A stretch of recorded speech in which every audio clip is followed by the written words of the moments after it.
CLAIR OBSCUR 33. This is an intricate and deeply atmospheric puzzle-adventure game that revolves around uncovering the truth. In a world shrouded in mystery and contrast, the game leans heavily into its mechanics, offering a blend of clever problem-solving and exploration that feels distinctly tailored for those who appreciate a cerebral challenge. It's a space where every element exists for a reason, demanding your attention to detail and rewarding your curiosity. Every area you explore challenges your perception, requiring you to think about space and perspective in ways that few other games dare to explore. The interplay of light and darkness serves as the foundation for its puzzles, turning even the simplest task into a layered and engaging experience. The puzzles here are methodically crafted, each one designed to push you just enough to keep you invested without ever feeling insurmountable. They rely on logic and experimentation, encouraging you to test boundaries and think creatively, whether it's manipulating objects, redirecting beams of light, or using shadows to your advantage. The game keeps its mechanics fresh by constantly introducing subtle twists that evolve as you progress. Exploration is a key part of the experience. CLAIR OBSCUR invites you to pay attention to every detail in your surroundings, as the world is filled with secrets waiting to be uncovered. This is not a game where you can rush from point A to point B. It rewards patience and observation. Final Fantasy VII Remake. This game took one of the most iconic RPGs of all time and flipped it in the best way possible. It was a love letter to fans of the original, while also introducing a whole new generation to the world of Final Fantasy VII. Honestly, it not winning Game of the Year still feels like a bit of a robbery. First off, the remake was more than just a visual upgrade. Yes, the graphics were jaw-dropping. Midgar looked absolutely incredible, from the towering structures of Shinra to the gritty streets of the slums. But it was the way they expanded the story that really stood out. Characters like Biggs, Wedge, and Jesse, who were barely more than side characters in the original, suddenly had fleshed-out backstories and personalities. It made you care about them in a way you just couldn't before, which made certain story moments hit even harder. The combat was another huge change. Gone were the strict turn-based mechanics, replaced with this hybrid system that mixed action and strategy. You could hack and slash through enemies in real time, but still slow things down to issue commands, use spells, or unleash limit breaks. It was the perfect blend of old and new, catering to both fans of traditional JRPGs and those who preferred more modern action RPG mechanics. Another reason it might have missed out on Game of the Year is that 2020 was a crazy year for games. The Last of Us Part 2 took home the big prize, and while that game had its own controversies, it was a narrative and technical powerhouse. Resident Evil 3 Remake. Definitely one of those games that's way better than people give it credit for. Seriously, if you haven't given it a shot or maybe dismissed it because it's shorter than other Resident Evil games, you're missing out. It's packed with intense moments, killer gameplay, and one of the most relentless enemies in the series. You've got Jill Valentine, who is such a badass, going through Raccoon City as it just falls apart. The whole city is basically on fire, zombies everywhere. And then you've got Nemesis. My God, Nemesis. That thing is relentless. Every time you hear him coming, that music kicks in, and it's like your heart rate just skyrockets. You think Mr. X from Resident Evil 2 was bad? This guy's next level. The thing I love about RE3 Remake is how fast-paced it is compared to some other Resident Evil games. It's way more action-heavy, and Jill feels like she's always moving, always surviving on the edge. The balance between survival and action is super well done. And there's still that classic Resident Evil inventory management, where you have to decide like, do I take more health or more ammo? I love that dilemma, because it makes every decision feel critical, especially when you've got Nemesis chasing you. And speaking of that, the combat in this game feels tight. It's satisfying when you nail those perfect dodges, and then counterattack. The dodge mechanic is probably one of the things that makes Jill feel so agile compared to Leon or Claire in RE2. You really feel like you're evolving with the gameplay. Yakuza 0. If you haven't played Yakuza 0 yet, you're seriously missing out. This game is a wild ride from start to finish, blending an intense crime drama with some of the most hilarious and offbeat side content you'll ever see. It's a prequel to the Yakuza series, diving deep into the backstories of Kazuma Kiryu and Goro Majima, two of the most beloved characters in gaming. What makes Yakuza 0 stand out is its balance between serious storytelling and wacky, fun gameplay. The main plot is filled with twists and turns, focusing on Kiryu's involvement in a real estate war that puts him at odds with the Yakuza and Majima's quest to regain his honor within the underworld. Both storylines are gripping, emotional, and will keep you hooked from start to finish. But where Yakuza 0 really shines is in all the insane side activities you can dive into. You can do everything from singing karaoke and disco dancing to managing a cabaret club or dominating the real estate market. It's packed with content, and you'll never be bored exploring the many things this world has to offer. One minute you're locked in a dramatic fistfight, and the next you're crushing it at karaoke or solving the most bizarre side quests you can imagine. The combat is fast-paced and a lot of fun. Both Kiryu and Majima have multiple fighting styles, which you can switch between in real time. It gives you a ton of options for how to take down enemies, and the combat is packed with stylish, over-the-top moves. Ratchet and Clank Rift Apart.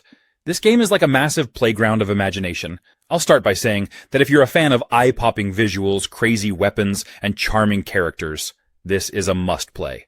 Right from the start, you're thrown into this super vibrant animated world. And when I say vibrant, I mean vibrant. The visuals here are insane. It's honestly like playing through a Pixar movie. The combat is chef's kiss. You have this insane arsenal of weapons, and each one is wilder than the last. I mean, only Ratchet and Clank could come up with weapons like a gun that turns enemies into plants. That's right, you can go full botanist on some evil aliens. There's this fun balance where you have to keep switching weapons, and because they're all so unique, combat never feels repetitive. Plus, upgrading them is addicting. You're always excited to see what ridiculous upgrade you'll unlock next. The game somehow keeps you on your toes, thinking, okay, what can I do next to make this even crazier? And let's talk rifts for a second, because they're just so clever. You've got these dimensional portals that let you zip around the battlefield or enter totally new areas in seconds. It's like a whole new way of moving and exploring, and it makes the game feel like nothing else out there.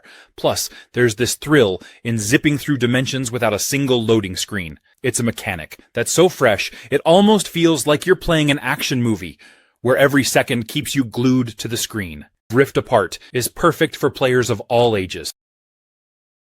NIER Automata, one of those games that didn't exactly explode onto the scene when it first launched, but ended up becoming a cult classic. If you've never played it, at first glance it might seem like just another action RPG. But this game much more than that. It's one of those titles that, once you dive in, completely pulls you in with its depth themes and that emotional roller coaster of a story. But here's the thing.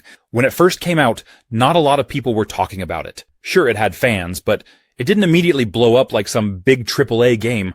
Part of that might be because the original was kind of niche and never really became a mainstream hit. So it had this uphill battle where people weren't sure if it was worth checking out. The game is weird.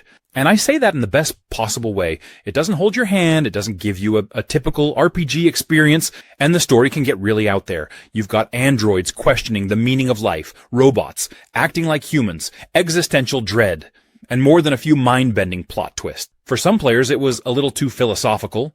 It's not afraid to get deep and ask big questions. And that can be off-putting if you're just looking for a straightforward action game. Then there's the whole multiple endings thing. It doesn't just have a single ending, it has like 26 of them. Now, most of those are joke endings, but to get the full story, you actually have to play through the game multiple times, seeing it from different perspectives. Some people love that. It's one of the game's strengths, but others didn't really want to replay the same sections to uncover the whole narrative.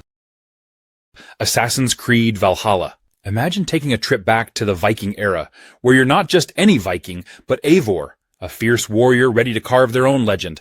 Right from the start, this game pulls you in with that unmistakable Viking vibe. You're out there raiding, exploring, and building your own settlement. The combat in Valhalla is brutal in the best way possible. As Eivor, you can dual-wield weapons, mix and match different fighting styles, and pull off some pretty epic moves. The combat feels meaty and satisfying, with every hit landing with a sense of weight behind it. And when it comes to raiding, it's absolute chaos in the best way. There's something so exhilarating about sailing up to a village, sounding the horn, and charging in with your crew. You can tell the developers put a lot of love into making every raid feel intense and chaotic. Oh, and then there's the settlement, Ravensthorpe. This place becomes your base of operations, and building it up feels incredibly rewarding. As you raid and gather resources, you're constantly adding new buildings and unlocking cool features. The settlement is full of life, with characters you actually care about. It's not just a place you go to between missions. It becomes a little slice of home for Eivor and the crew. You'll spend time upgrading the blacksmith, brewing with the tattoo artist, and even feasting with your fellow Vikings. There's this sense of community that feels genuine and makes you want to see Ravensthorpe thrive. If you're a fan of Norse myths, Valhalla has you covered. Evil West. If you're into games that let you feel like a total badass while fighting supernatural creatures, this one's for you. It's like Red Dead Redemption meets Van Helsing, but with way more punch. First off, the combat is brutal. You've got this mix of melee and ranged weapons that keeps things interesting the entire time.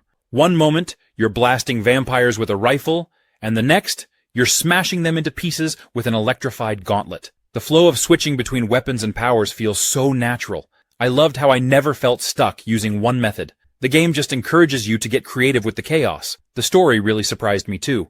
I went in expecting just some fun, mindless action, but the narrative actually hooked me. You play as Jesse Rentier, this tough-as-nails cowboy working for a secret monster hunting institute, and the whole Wild West meets horror vibe is so well done. It's not Shakespeare, but it fits the tone perfectly. There's this balance of grit and humor in the dialogue that kept me engaged the whole way through. It doesn't take itself too seriously, but it's not just a throwaway plot either. I also love that they didn't overcomplicate things with RPG elements. There are upgrades, sure, but they don't slow down the action. You can upgrade your weapons and skills as you go, but it's straightforward and doesn't bog you down with too many choices. It's more about fine-tuning how you want to fight, which really lets you focus on the combat and the carnage. Guardians of the Galaxy. This one's interesting because it kind of had everything going for it, but for some reason, it didn't hit as big as people expected at launch. I mean, you've got one of the most beloved Marvel teams, a great developer, Eidos Montreal, and a focus on single-player storytelling, which is something a lot of people were craving, but when it dropped, it just didn't make the splash it should have. So, what happened? Well, for one, people were still feeling the aftershocks of Marvel's Avengers. That game didn't really land well with fans, and it made a lot of people skeptical about Guardians. Folks saw another Marvel game and thought, here we go again with another live service mess.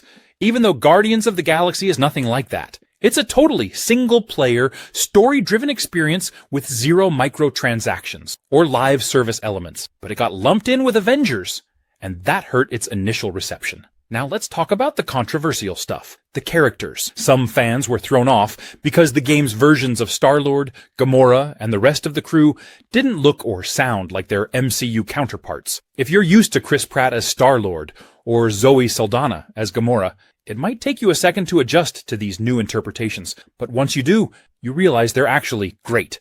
The writing is sharp, the dialogue is hilarious, and the chemistry between the Guardians is spot on. It feels like you're right there with them, and the banter between the team is one of the best parts of the game. The combat also got mixed reactions. Some people found it a little chaotic at first. Mass Effect Legendary Edition. If you haven't played the Mass Effect series yet, you're in for a serious treat. And if you have, well, this remastered edition is the perfect excuse to dive back into one of the most iconic sci-fi RPGs out there. Right from the start, the game just grabs you.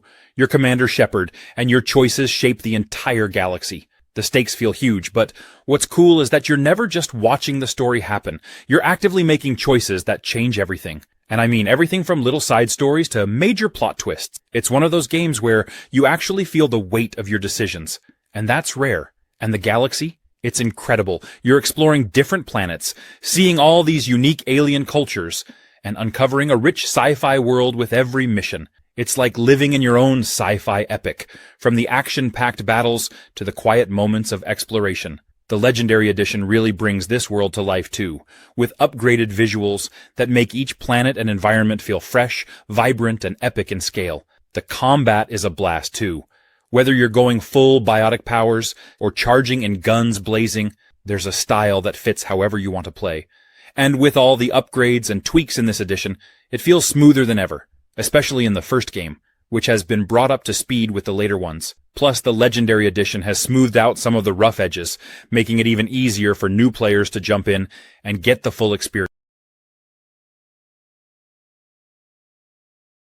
Uncharted, The Lost Legacy. Right off the bat, you can tell that The Lost Legacy is something special. It has all the cinematic action we expect from Uncharted.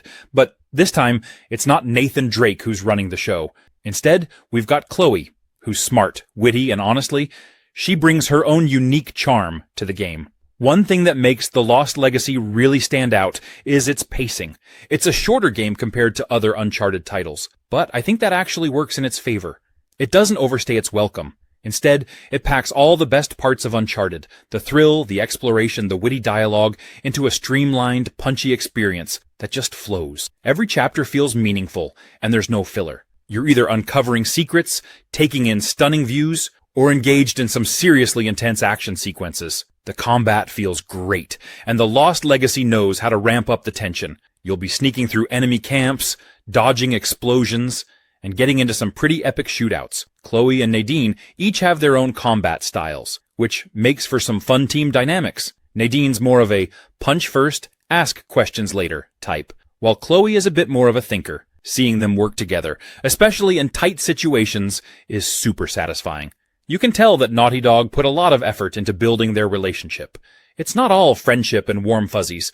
These two come from different backgrounds, and they've got a history that's, well, complicated. Wolfenstein 2: The New Colossus. Now, this is a game that doesn't hold back. From the moment you start, it's full throttle, no apologies. The story picks up right after the first one, and let me tell you, they dive straight into the madness. You've got BJ Blazkowicz, still the ultimate Nazi killing machine, but now even more battle-worn and broken, both physically and mentally. And yet, he's still got that fire. He's out for blood, but there's this deeper emotional side to him in this game that really surprised me. The gunplay is pure chaos in the best way. The weapons are so satisfying, and when you dual-wield two massive guns, it's like you're a one-man army mowing down everything in your path. The combat is fast, brutal, and it just feels good. Every shot has impact. And the enemies don't just drop. They explode into chunks when you hit them right. It's gloriously over the top, and I loved every second of it. Oh, and let's talk about the villains. Frau Engel, she's terrifying. She's not just some generic evil figure. She's genuinely unsettling, with this twisted obsession and cruelty that makes her a perfect antagonist. You really want to take her down, and that's what drives you forward. The way the game builds tension between you and her is brilliant, and every time she shows up, you know things are about to get wild. The characters are fantastic. Whether it's old friends from the Resistance or new allies you meet along the way, everyone's got their own personality, and it makes you care about them. Some scenes had me laughing, others had me really thinking. Monster Hunter World, a game that's all about epic hunts, incredible creatures, and just a whole lot of fun. If you've ever wanted to feel like the ultimate hunter, taking down massive, fantastical beasts with a giant sword, or hammer, or bow, or even a bagpipe, then this game is calling your name. And trust me, once you start, it's hard to put down. The combat in Monster Hunter World is intense, but in the best way possible. You've got so many weapons to choose from, each with its own feel and playstyle. There's something for everyone. Whether you want to get up close and personal with a giant sword, keep your distance with a bow, or support your friends with a hunting horn, it's all there. Each weapon has its own learning curve, but mastering one feels incredibly rewarding. And the game doesn't rush you. You can spend hours just getting comfortable with different weapons and finding out which one really clicks for you. The best part about hunting, though, is that it's not just a straightforward swing till it drops kind of deal. You've got to pay attention to the monster's movements, study its behavior, and figure out when it's vulnerable. Every hunt is like a puzzle, and it's up to you to figure out how to take down each monster. It's challenging, but never frustrating, and every victory feels earned. You'll find yourself thinking, okay, maybe just one more hunt, over and over again. The monsters themselves are really the stars here. Each one is so unique, with its own behaviors, attack patterns, and quirks. Forza Motorsport. This isn't a game that casually asks you to win. It challenges you to learn every curve, every braking point, and every opportunity to overtake with precision. At its core, Forza Motorsport is a celebration of cars, competition, and the sheer joy of pushing limits. This is where car enthusiasts and racing fans unite, exploring an intricate world where every vehicle feels like it has its own story to tell. It's not just a race to the finish line. It's about understanding your car, the track, and the craft. There's a kind of magic in how the game translates the language of motorsport into an experience that feels approachable yet endlessly deep. The driving physics are a standout feature here. Forza Motorsport strikes a perfect balance between realism and accessibility, creating a playground where beginners can learn and veterans can refine their skills. Each car handles differently, and you can feel the difference when you switch from a nimble hatchback to a roaring supercar. Car customization is where the game really lets you unleash your creativity. This isn't just about slapping on a new coat of paint or adding a flashy decal. It's a deeply satisfying process where you can tweak everything from the aerodynamics to the engine setup. Forza Motorsport doesn't treat cars like mere tools. They're your partners on the track, and you have full control over how they evolve. The variety of tracks is another area where this game shines.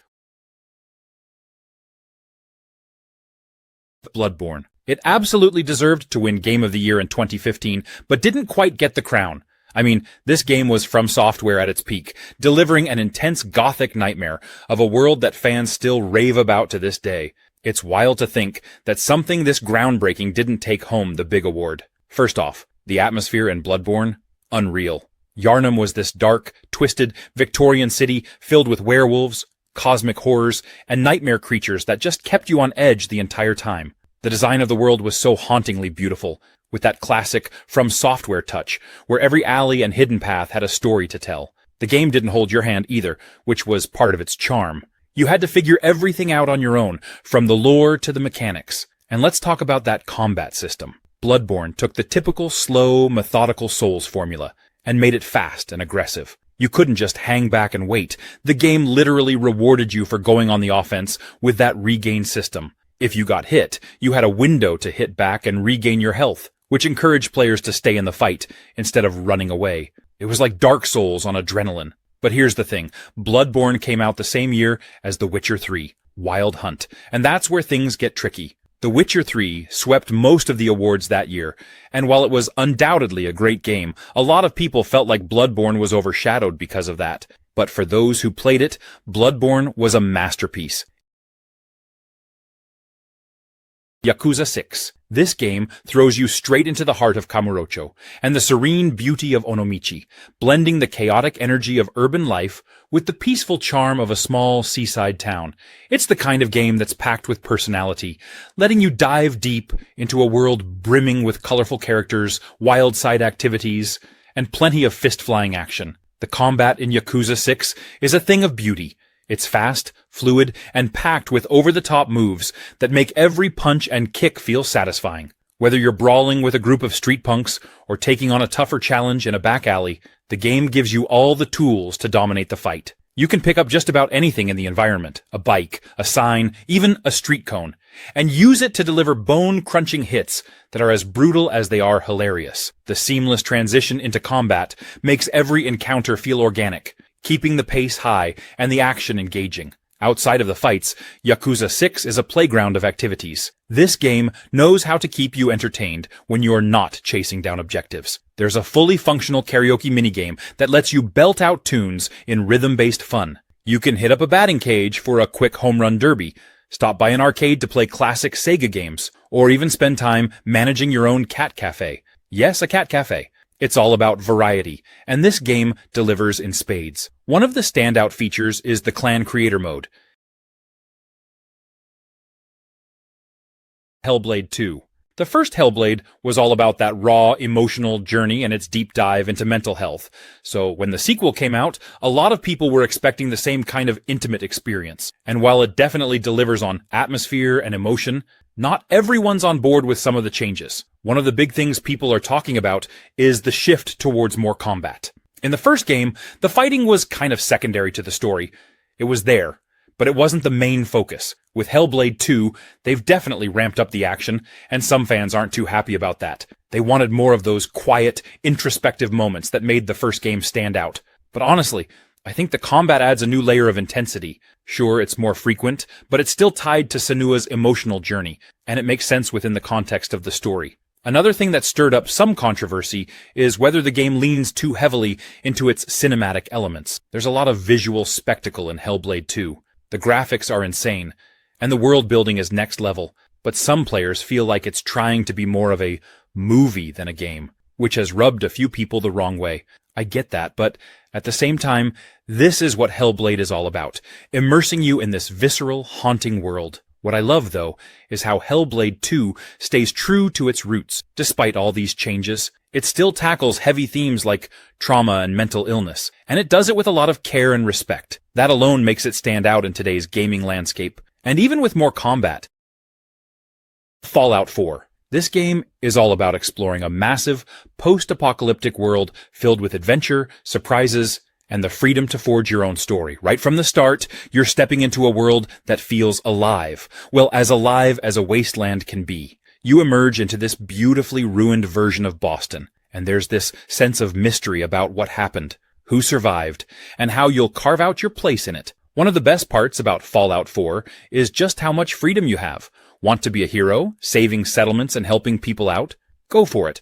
Prefer to be more of a lone wanderer, exploring every nook and cranny at your own pace? You can totally do that too. The game really lets you make those decisions and watch as the world reacts to you, which makes it feel super personal.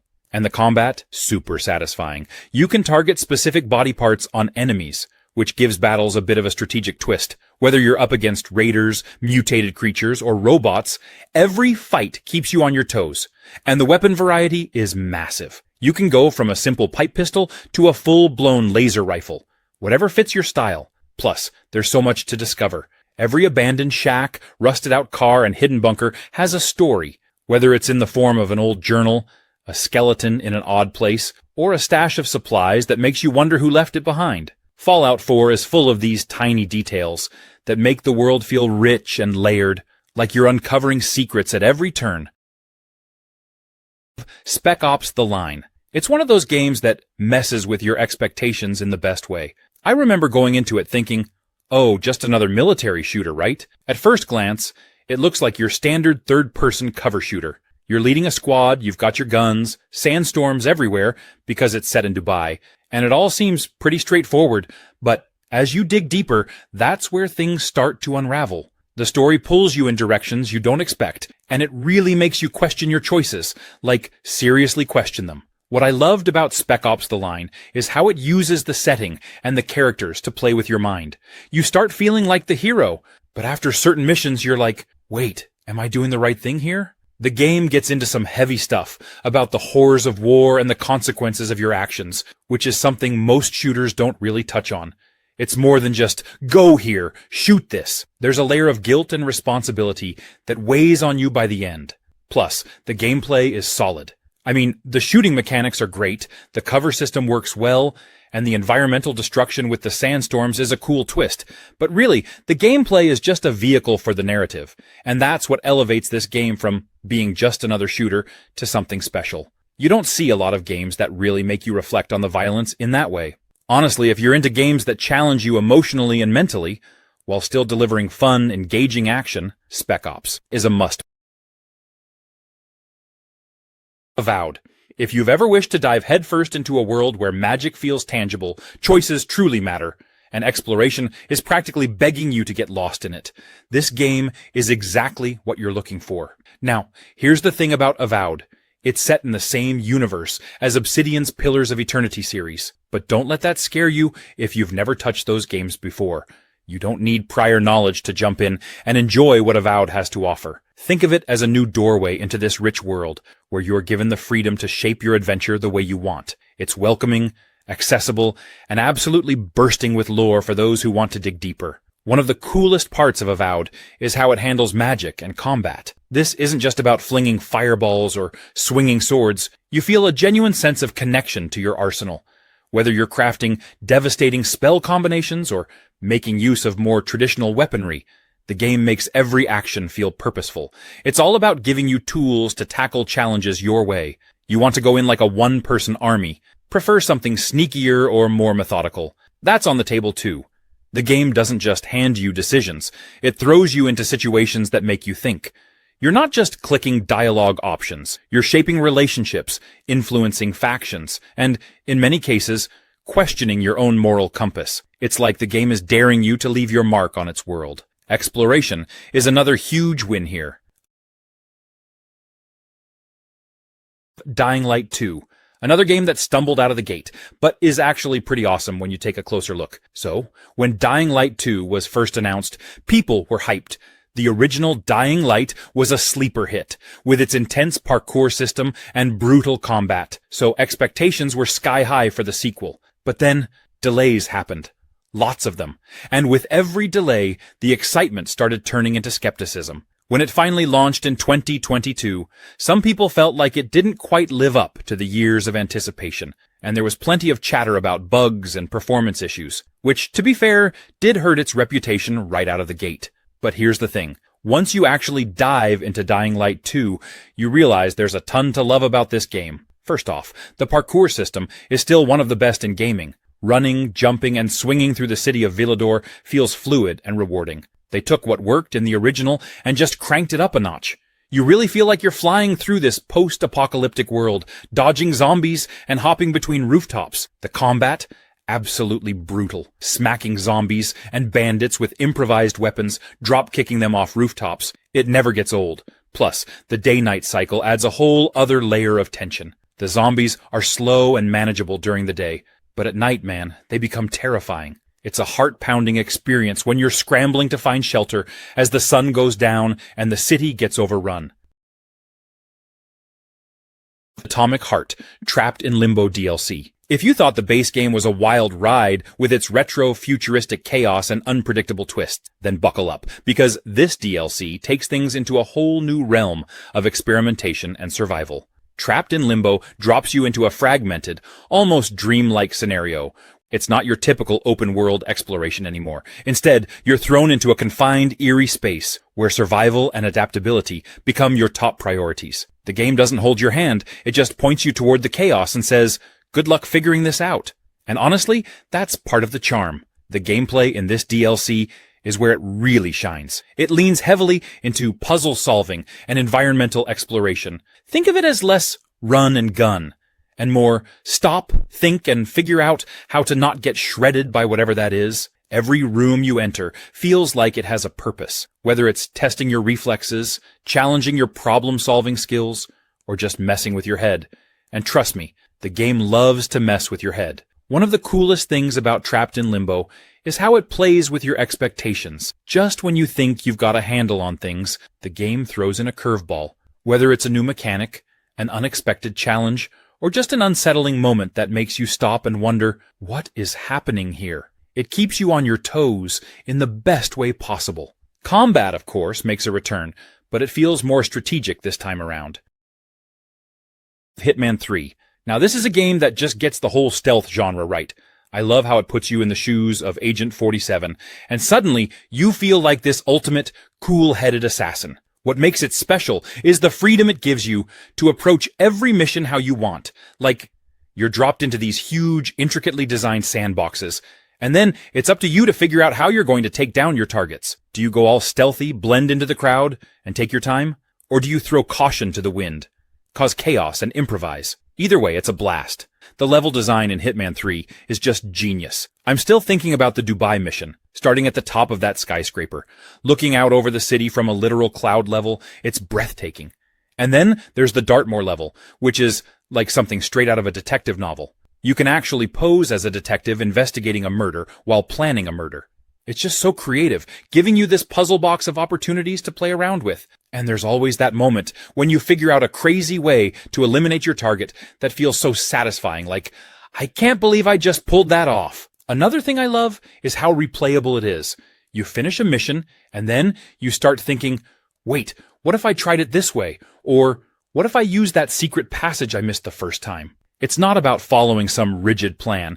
It's about adapting on the fly and making it work. Honestly, Hitman 3 is one of those games that I keep coming back to. It's smart, stylish, and just a ton of fun. Resident Evil 7. One of the coolest things about the game is how immersive it feels. They went with a first-person perspective, which, let me tell you, makes everything so much scarier. It's like you're in the middle of a horror movie, and you're the main character. And they nailed that gritty, creepy vibe.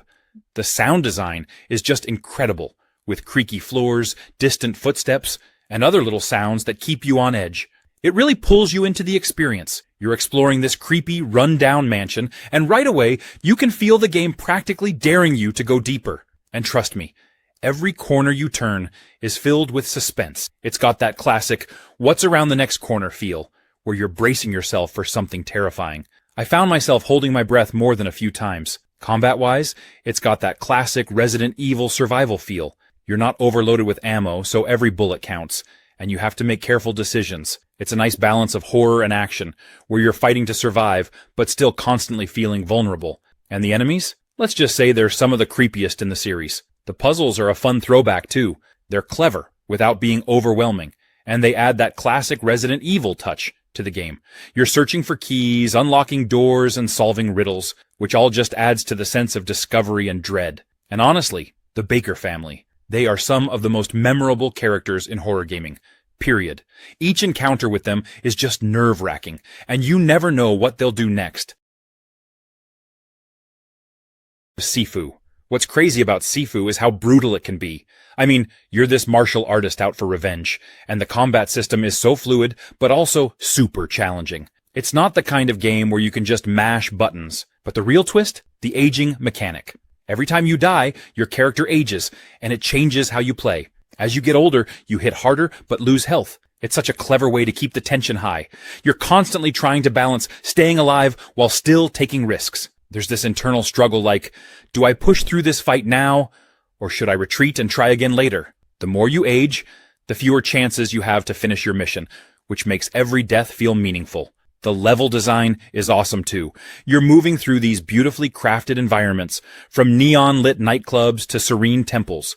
Each one feels like a love letter to classic kung fu movies. The game's art style is sleek and minimal, but the environments are so detailed, and the atmosphere is on point. You really feel like you're living out this martial arts epic. What I also loved is how SIFU doesn't hold your hand. The difficulty can be punishing, but in a way that makes you want to get better. It's all about learning from your mistakes and coming back stronger. Each time you die, you're learning the enemy's patterns, figuring out new strategies. It's got that Dark Souls vibe where every failure is a lesson. If you love a good challenge and want to experience some of the best hand-to-hand combat in gaming, SIFU is a must-play.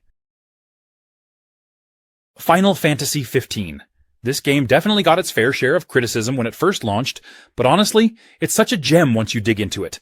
A lot of the hate stemmed from expectations, especially from longtime fans of the Final Fantasy series. People wanted it to be a certain way, and when it turned out to be a bit different, it threw everyone off. One of the big controversies was about the story and how parts of it felt, well, incomplete. A lot of fans felt like there were pieces missing, and to be fair, they're kind of right. Square Enix did add DLCs later to fill in some of the gaps, which helped a lot, but I get why people were frustrated. And then there's the combat system, which definitely divided people. It's way more action-oriented than older Final Fantasy games, which threw some fans off. Instead of the traditional turn-based style, you're zipping around the battlefield, warping in and out of combat, and timing your attacks in real time. Personally, I think it's a blast. It feels fast, intense, and once you get the hang of it, there's a real flow to the battles that's so satisfying. Plus, you get to use all these cool weapons and powers, and switching between them mid-fight keeps things exciting. I get that it's not everyone's cup of tea, but it brings a fresh energy to the series, and if you go in with an open mind, it's a lot of fun. Final Fantasy XV gives you this huge, open world to explore, and it's stunning. You're cruising around in your car, the regalia, discovering gorgeous landscapes, stopping at outposts, and finding hidden treasures along the way. Sekiro. I went in this game expecting something similar to Dark Souls, but nope. Sekiro has its own thing going on. It's all about timing, parrying, and mastering patience. You can't just hack your way through this one, but when you finally land that perfect parry, or take down a boss that's been wrecking you, it's the most satisfying feeling ever. The combat is so tight and precise. I love how it's focused more on skill than stats. Every fight feels like a proper duel, especially with that posture system. Instead of just slashing away, you're breaking down their defense to land that killer blow. It's a challenge, but man, when you get the rhythm down, it's amazing. And that grappling hook, Dude, it's such a game changer. You feel like a legit ninja, zipping around trees, rooftops, and sneaking up on enemies from above. I can't count how many times it saved me from getting killed. It just makes exploring the world way more fun. Speaking of the world, the whole setting in feudal Japan is stunning. The environments are so detailed, from peaceful bamboo forests to war-torn castles. Every area has this mysterious beauty to it. And as you explore, you start piecing together the lore, which is so From Software in the best way. Now, I won't lie. Sekiro is hard. It can be brutal, but in a good way. I've died more times than I care to admit, but each death feels like a lesson. You can't just rush in. You've got to learn your enemies' moves, find their patterns, and perfect your timing. And when you do, it's like reaching some kind of gamer zen. Far Cry 6. This is a game that knows exactly what it's doing, dropping you into a chaotic, sprawling open world filled with action, surprises, and an arsenal of wild tools to turn the odds in your favor. If you've ever wanted to feel like an unstoppable force while exploring an island paradise that's teetering on the edge of revolution, this game is your playground. The first thing that hits you about Far Cry 6 is how alive Yara feels. It's not just a setting. It's a vibrant, untamed world full of things waiting to explode, both literally and figuratively. Every road, village, jungle, and coastline feels like it's daring you to take charge. You'll find yourself tearing through enemy checkpoints, sneaking through lush forests, and stumbling into random, often hilarious encounters. There's a level of unpredictability to every corner of the island that keeps you constantly engaged. The game doesn't just give you a bunch of weapons and tell you to go wild. It gives you the tools to turn Yara into your personal chaos sandbox. Guns? Sure, but why stop there? There are makeshift weapons that look like they were cobbled together by a genius with a garage full of junk. Flamethrowers, disc launchers, explosive gadgets. Each one feels like it was designed to make you cackle, while causing maximum destruction. Vehicles are a big part of the fun too. From patched-up trucks to sleek motorcycles, you're never far from something that gets your adrenaline pumping. And it doesn't stop at traditional rides. Amnesia: The Bunker. We all know Amnesia is famous for its psychological horror, but this time, it's different, more intense, more claustrophobic. You're stuck in this grimy World War I bunker, and it's basically pitch black most of the time. Just that alone is enough to make you feel tense. I found myself constantly worrying about running out of light. I don't know about you, but for me, that's one of the worst feelings in a horror game. When you hear something but can't see it and your light is flickering. Yeah, no thanks. Speaking of the light, the whole mechanic with the hand crank flashlight is brilliant. It's one of those simple things that amps up the dread. You're cranking that thing as fast as you can, praying the batteries don't die while you hear something creeping up behind you. I legit felt my heart rate spike a few times. It adds this layer of vulnerability, but it also gives you just enough control to not feel totally helpless. Just mostly helpless. The big difference in the bunker is how much freedom you have to explore. It's not as linear as the previous Amnesia games. You're given this bunker to explore at your own pace, which sounds nice, right? Except there's a monster roaming around that's hunting you the entire time. So, yeah, you're free to roam, but good luck trying to stay calm while something's lurking in the shadows. The bunker itself is like this living, breathing nightmare. It's got that eerie, abandoned vibe, but it's also full of details that make you feel like you're uncovering something dark. The atmosphere is thick with dread, everything from the sound design to the way light barely reaches down those narrow corridors. Prey. This is one of those games that should have been a hit, but for whatever reason didn't catch on like it deserved to. And honestly, it's a real shame. Now, the controversy with Prey, it starts with the name.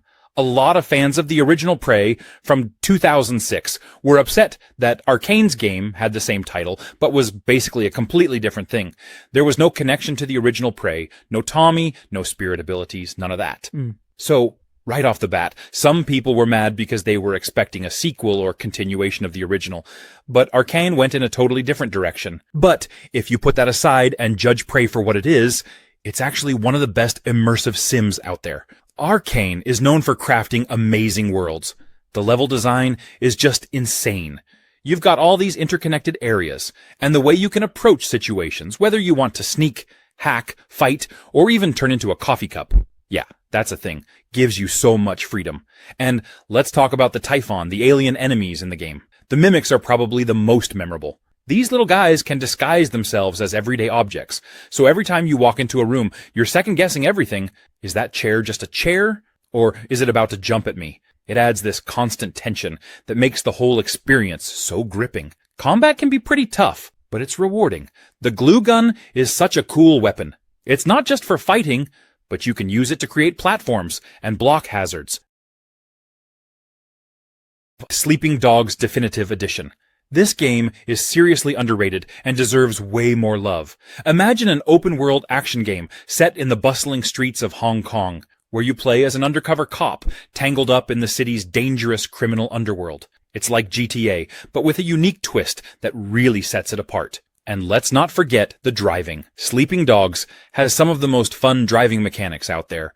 It's super arcadey, and you can do crazy stunts, hijack cars on the go, and even ram other cars off the road. There's something so satisfying about zooming through the city, dodging traffic, and knowing you can hop out at any time to start a fistfight. The city is alive with neon lights, crowded markets, and tons of little side activities that make it feel so authentic. You can go sing karaoke. Yes, karaoke. Try your luck at street races, or just cruise around and soak in the atmosphere. The developers did a fantastic job capturing the vibe of Hong Kong, and it's a city you actually want to explore. One of the best parts of Sleeping Dogs is the hand-to-hand combat. It's like a martial arts movie come to life. You're throwing punches, countering moves, and using your environment in the coolest ways. You can slam enemies into fish tanks, toss them off balconies, and even use random objects around you to gain the upper hand. So, if you're into action games with a great story and a city that feels alive and vibrant, Sleeping Dogs Definitive Edition is absolutely worth checking out. Diablo 4. It's all about the thrill of combat and the promise of loot. Whether you're summoning dark magic, charging into battle as a tanky powerhouse, or raining arrows from a distance, every choice feels powerful and satisfying. But here's the kicker. This isn't just a game where you hack through enemies mindlessly. Combat in Diablo 4 feels strategic. It's about reading the battlefield, knowing when to go all in and when to pull back, and chaining together abilities in ways that make you feel unstoppable. Oh, and the enemies? They don't go easy on you. They're relentless, varied, and sometimes downright terrifying, forcing you to stay sharp and constantly adapt. Now, let's talk about the loot, because honestly, what's Diablo without loot, right? It's everywhere, and every piece you pick up feels like a mini jackpot. It's not just about shiny gear. It's about finding the perfect combination that makes your build truly click. Maybe it's a weapon that boosts your crits, or a piece of armor that lets you shrug off hits like a pro. The excitement of checking your inventory after every fight never gets old. Exploration in Diablo 4 is another highlight. The world is massive, and it feels alive in a way that keeps you curious. You're not just moving from one dungeon to the next. You're uncovering secrets, stumbling upon events, and discovering challenges that are as rewarding as they are unpredictable. It's a world that begs you to get lost in it, and there's always something waiting to be found.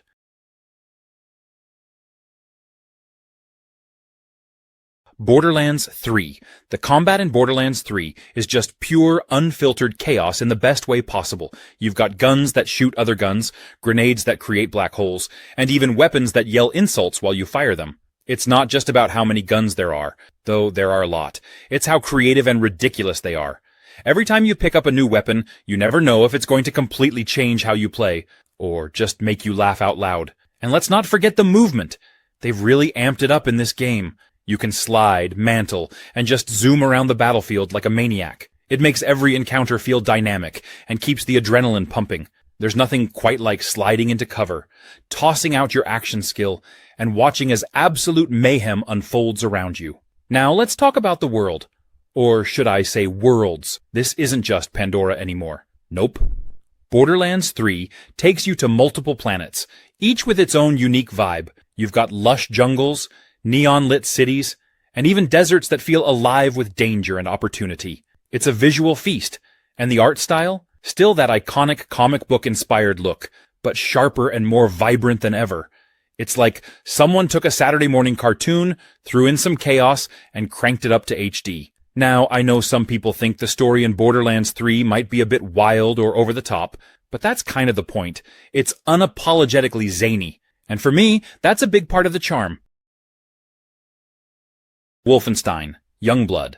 It's a bold step into a new chapter, where you step into the boots of Jess and Soph Blazkowicz, twin daughters of the legendary B.J. Blazkowicz, as they carve their own bloody path through a Nazi-controlled Paris in the 1980s. The heart of the game lies in its co-op mechanics. It's built for teamwork, and the dynamic between the two sisters translates seamlessly into gameplay. Whether you're playing with a friend or teaming up with an AI partner, every encounter feels like a high-energy tag team of destruction. Coordinating attacks, sharing resources, and revving each other up with pep signals makes every fight feel alive and engaging. The gunplay is classic Wolfenstein, fast, punchy, and packed with variety. From the satisfying kick of a shotgun to the futuristic zap of a laser gun, there's a weapon for every playstyle.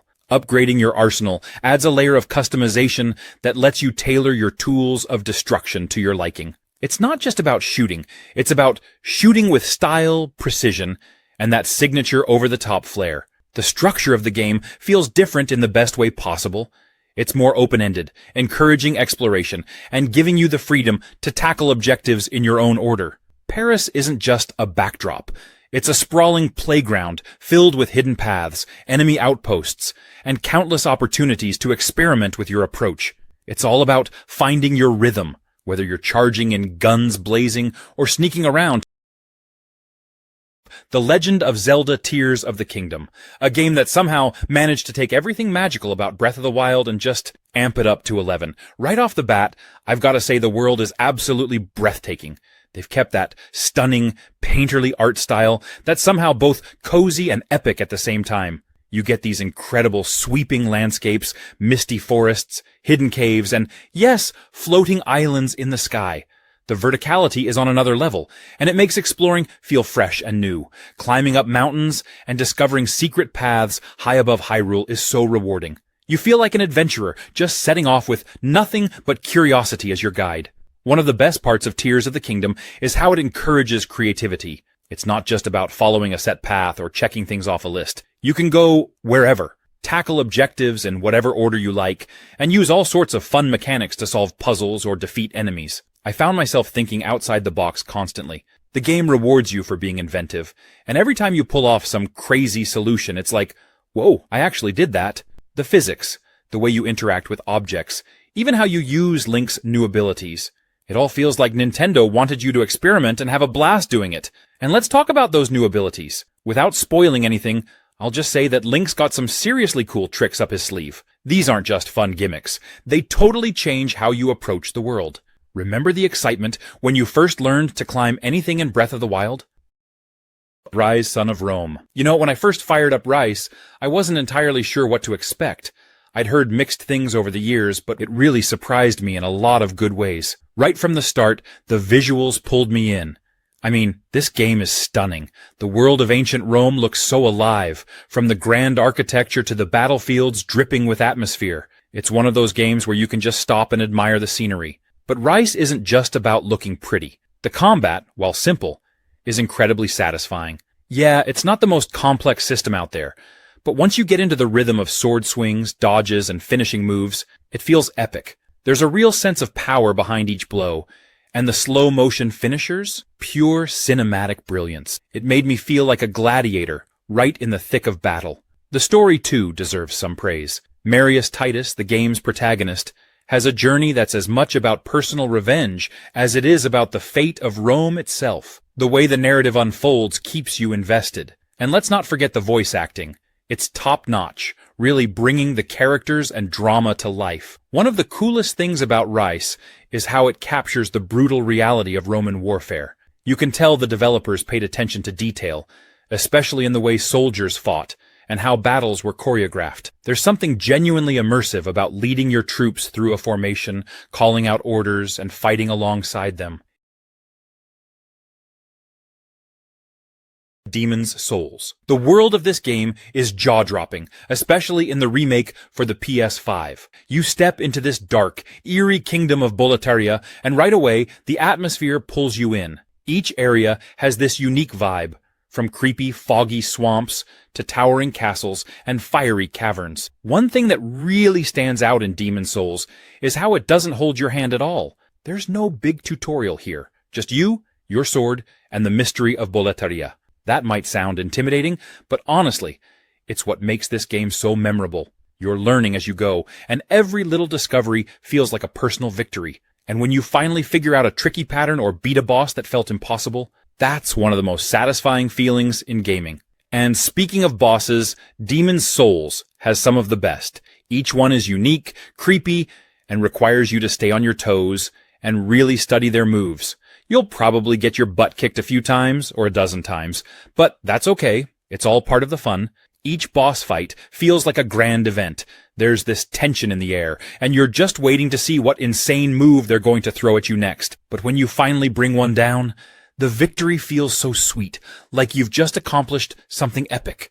The game's mechanics are simple, but feel just right. It's not about flashy combos or crazy powers. It's about timing, patience, and learning from every mistake. We have Crash Team Racing Nitro Fueled. This game is a pure adrenaline rush on wheels, a kart racing masterpiece that doesn't just pay homage to the classic, but revs it up for a new generation. It's all about fast-paced, chaotic racing with vibrant tracks, hilarious characters, and some truly wild power-ups that will have you laughing and yelling at the screen in equal measure. At its core, the game is an exhilarating ride through cleverly designed tracks filled with twists, jumps, shortcuts, and plenty of hazards to keep you on your toes. It's not just about racing, it's about mastering the art of drifting, boosting, and timing your power-ups perfectly to leave your rivals in the dust, or knock them off the track entirely. The controls are tight, intuitive, and wonderfully responsive, making every race feel like a test of skill rather than luck. The variety of characters is another big highlight. Every racer brings their own quirky personality to the game, with some fan favorites from the original making a comeback and a few fun surprises added to the roster. Customization takes things up a notch, letting you tweak your karts and characters with a ton of unlockable skins, decals, and wheels. It's a kart racing playground that lets you put your personal stamp on every race. Multiplayer is where the game really shines. Whether you're battling it out online or settling grudges in split-screen mode, the chaos ramps up tenfold when you're playing against friends or strangers. Outer Wilds. This game is all about exploring the unknown, and it really leans into that feeling of pure discovery. You're a new astronaut, part of this tiny space program from a small, cozy alien race, and you're launched out into space with nothing but your ship and a lot of questions. And I mean a lot of questions. What's so cool about Outer Wilds is that it doesn't handhold or push you in any specific direction. You have this whole solar system to explore, and every single planet is like its own character. Each place is unique, with strange environments, hidden stories, and mysteries that just pull you in. You land somewhere, start exploring, and immediately find yourself getting wrapped up in something unexpected. The sense of wonder in this game is unreal. I mean, you'll be cruising along and suddenly you're uncovering secrets that are far bigger than you'd expect. There's something magical about wandering into these ancient ruins or discovering strange technologies from a long-lost civilization. And as you piece things together, you start to understand that every single mystery is connected, which is honestly so satisfying. One of my favorite things is how much Outer Wilds makes you feel like a real explorer. There's no combat or big flashy objectives. It's all about curiosity. Every time you figure something out, it feels like a little victory, and the game respects that you're smart enough to connect the dots on your own. Another thing is the time loop. It's such a unique mechanic that gives the game this sense of urgency, but without being punishing. No Man's Sky, one of the most controversial video game redemption stories out there. When this game first launched, it got slammed hard, like really hard. People were furious because they felt like they were promised the universe, literally, and what they got didn't live up to all the hype. You know how it is when a game gets hyped beyond belief, right? Expectations just go through the roof. The biggest issues at launch were things like missing features, limited multiplayer options, and overall a lack of the promised living, breathing universe that players thought they'd get.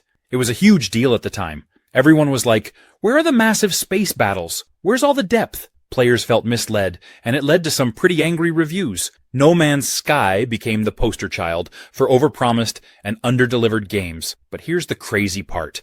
Instead of throwing in the towel, the developers at Hello Games just kept working on it. They didn't give up.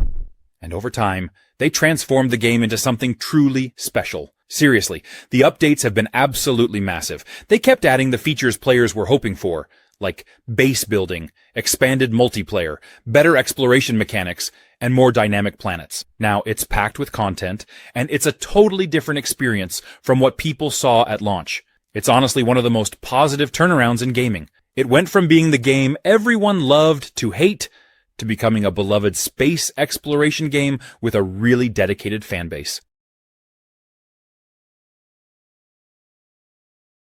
The Witcher 3. Blood and Wine. This expansion feels like a full-blown adventure of its own. The moment you step foot here, you'll notice how vibrant and distinct the region is, filled with rolling vineyards, colorful towns, and plenty of mystery lurking beneath the surface. Combat remains razor-sharp and strategic, with plenty of opportunities to test out different builds, potions, and tactics. The enemies in Toussaint are as unique as the land itself, with new creatures and foes that challenge your skills in fresh ways. Whether you're engaging in swordplay, using signs to control the battlefield, or preparing for a fight with meticulous planning, every encounter feels satisfying. Exploration in Blood and Wine is an absolute highlight. Toussaint is filled with hidden treasures, intriguing side quests, and areas that beg to be explored. From quaint villages to ominous ruins, each location feels handcrafted and packed with detail. Taking the time to wander off the beaten path often leads to some of the game's most memorable moments, and the world rewards curiosity at every turn.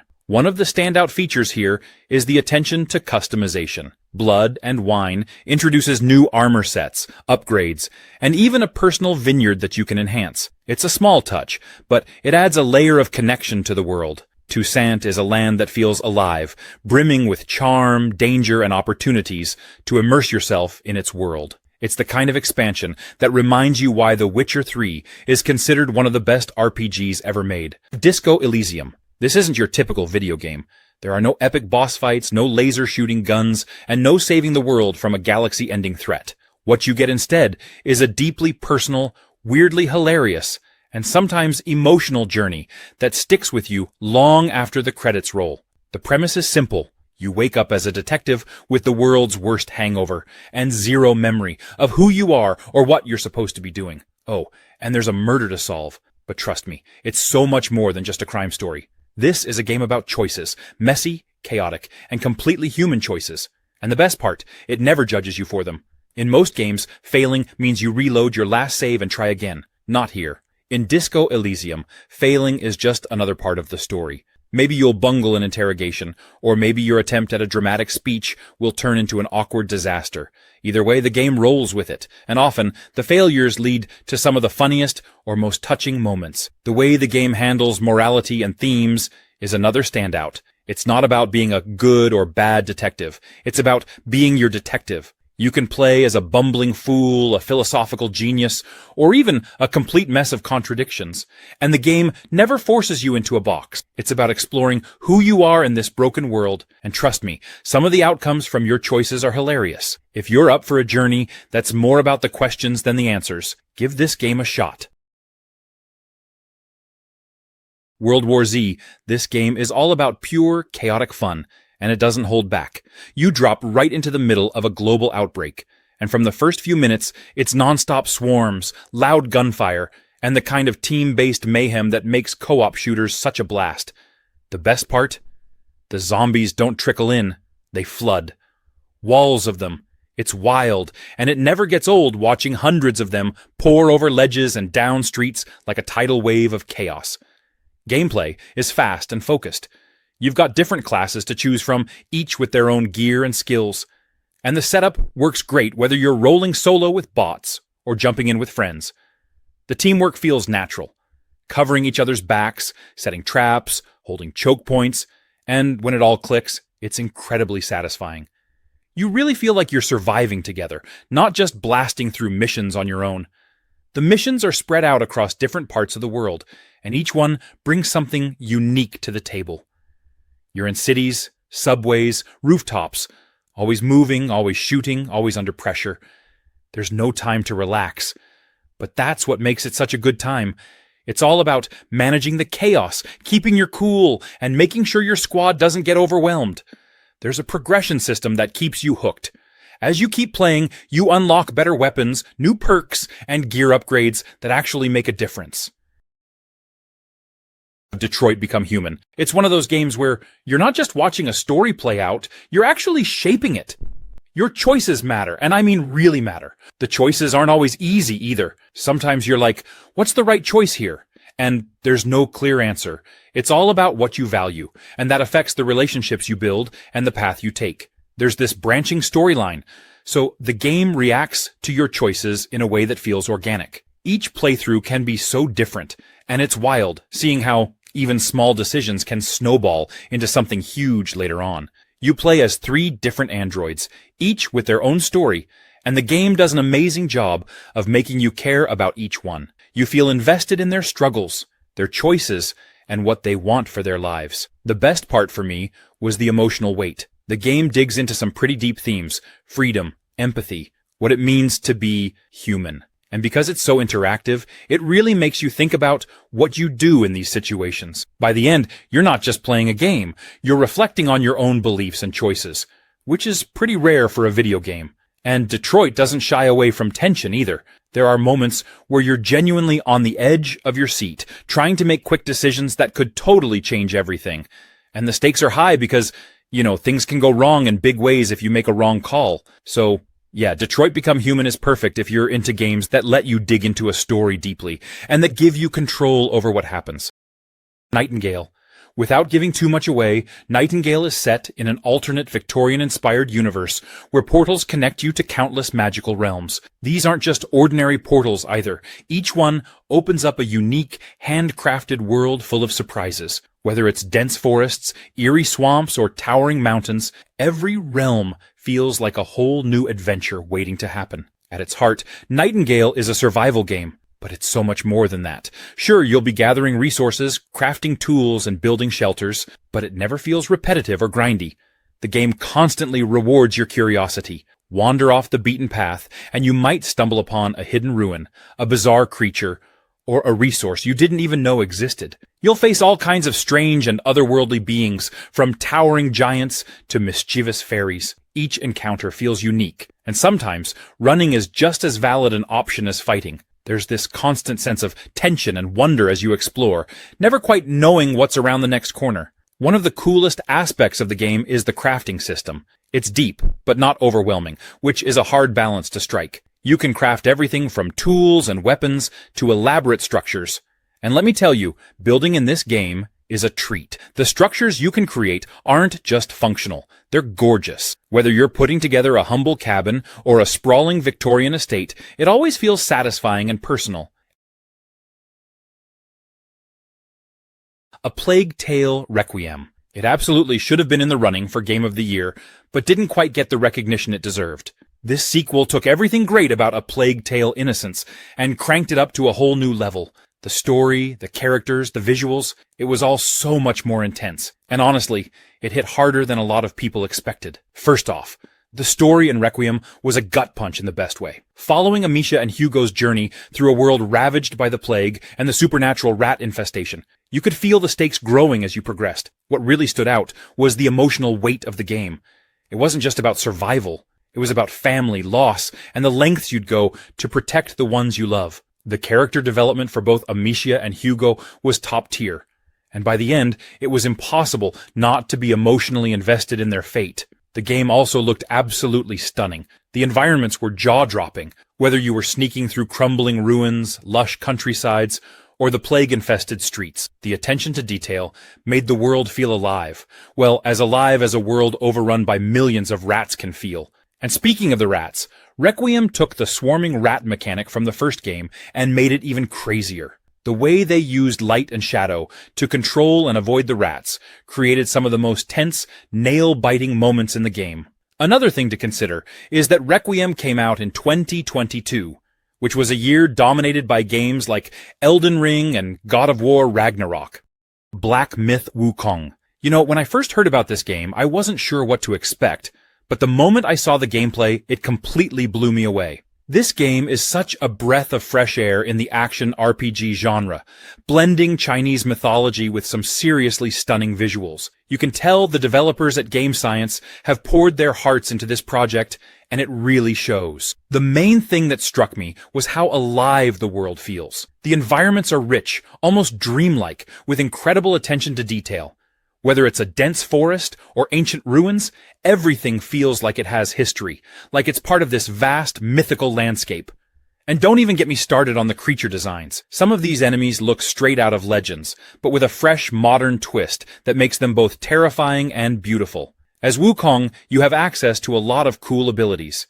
And it's not just about fighting. There's a real sense of strategy involved. You can transform into different creatures and use their powers to outsmart enemies, which adds such a dynamic element to combat. It's not just about mashing buttons, but thinking on your feet. Every battle feels intense, like you're actually facing off against these legendary foes. But it's not all about combat. The story itself seems to be really captivating, diving deep into the lore of Journey to the West. The way the narrative is woven into the gameplay, with cutscenes and dialogue, really draws you in.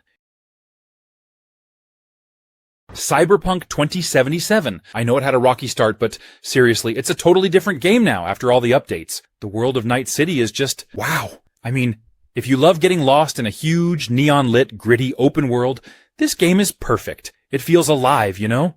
The city's got this cyberpunk vibe down to a T. Dark alleys, giant holograms, futuristic cars, the whole Blade Runner kind of thing. And honestly, I love how the game doesn't shy away from showing the messier side of that world, like the clash of high-tech and low-life. V, the main character, is super customizable too. I spent way too much time tweaking my character at the start, like more than I'd care to admit. But it's fun to play with all the different builds, whether you want to go full-on hacker, cybernetic brawler, or sneaky assassin. Plus, the augmentations, dude, that's the coolest part. You can literally replace parts of your body with cybernetic enhancements. Who wouldn't want a built-in katana arm or optic implants? What's crazy is how the story can change depending on what you do. Like, the choices really feel like they matter. There was this one mission where I was trying to decide whether to help these corporate types or betray them, and man, I was stressing over it for days. I couldn't stop thinking, what if I made the wrong choice? But that's the fun of it. There's no right or wrong answer, just how you want to play it. I will say the driving can be a little wonky at times, but honestly, once you get used to it, it's not that bad. Plus, the city's so massive, it's fun just cruising around, taking in the sights.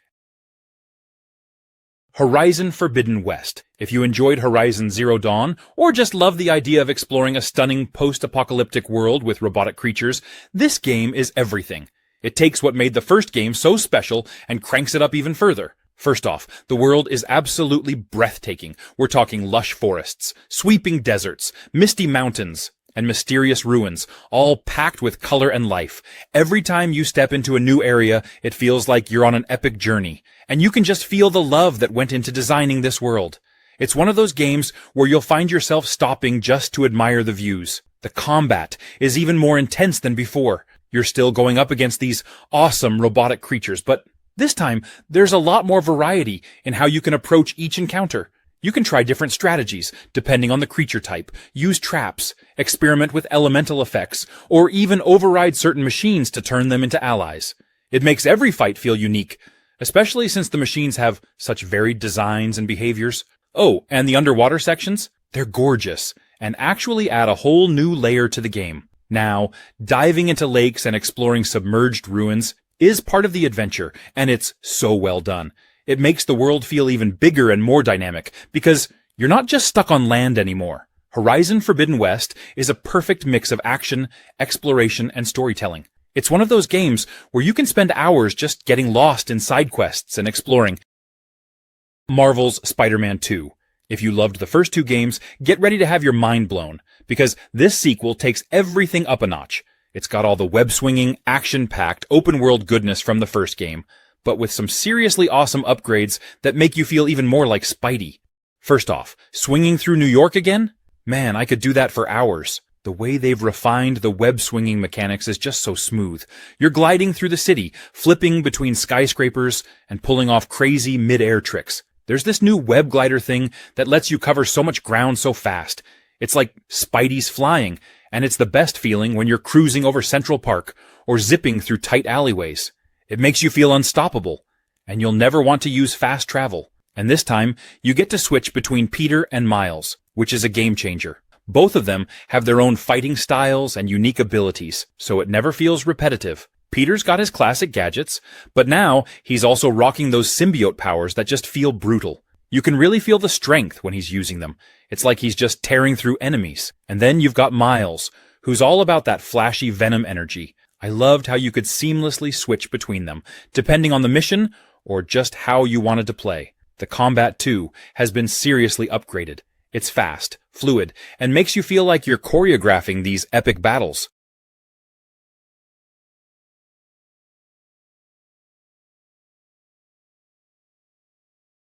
The Division 2. It's like someone took the best parts of a cover-based shooter, mashed them up with RPG elements, and then dropped it all into a beautifully detailed, post-apocalyptic Washington, D.C. So the setup is simple. The world's gone sideways, and it's your job to bring some order to the chaos. You're an agent of the Division, a group of super-trained operatives trying to hold everything together. But honestly, the real fun isn't in saving the day. It's in exploring, strategizing, and slowly building yourself into an unstoppable force of nature. The game is all about cover-based strategy here. Running into a fight, guns blazing? Yeah, good luck with that. Instead, you're ducking behind cars, flanking enemies, and figuring out how to use your gadgets to outsmart the other side. And those gadgets? Absolute lifesavers. Turrets, drones, seeker mines. You've got a whole arsenal of futuristic toys to mess with, and they're all ridiculously fun to use. The enemies aren't just bullet sponges either. They're smart. They'll flank you, use cover, and coordinate to take you down. There's a real sense of satisfaction when you clear an area because you earned it. Every firefight feels intense and rewarding, especially when you're playing with friends. Speaking of which, co-op is where this game truly shines. Rolling into a mission with your squad, calling out targets and covering each other's backs. It's peak teamwork. Plus, there's something hilarious about your buddy panicking over the comms while you're casually tossing a healing grenade their way. BioShock. It changes the way you think about storytelling in video games. It's set in Rapture, this underwater city that was meant to be a utopia. But when you arrive, things have clearly gone very, very wrong. From the moment you step out of that bathysphere and see the city for the first time, you know you're in for something special. The atmosphere is just dripping with tension and mystery, and it pulls you in immediately. The story is a masterpiece. Without getting into spoilers, let's just say that it's filled with twists and turns that keep you hooked the entire way. And the way the game tackles themes of power, control, and free will, it's on another level.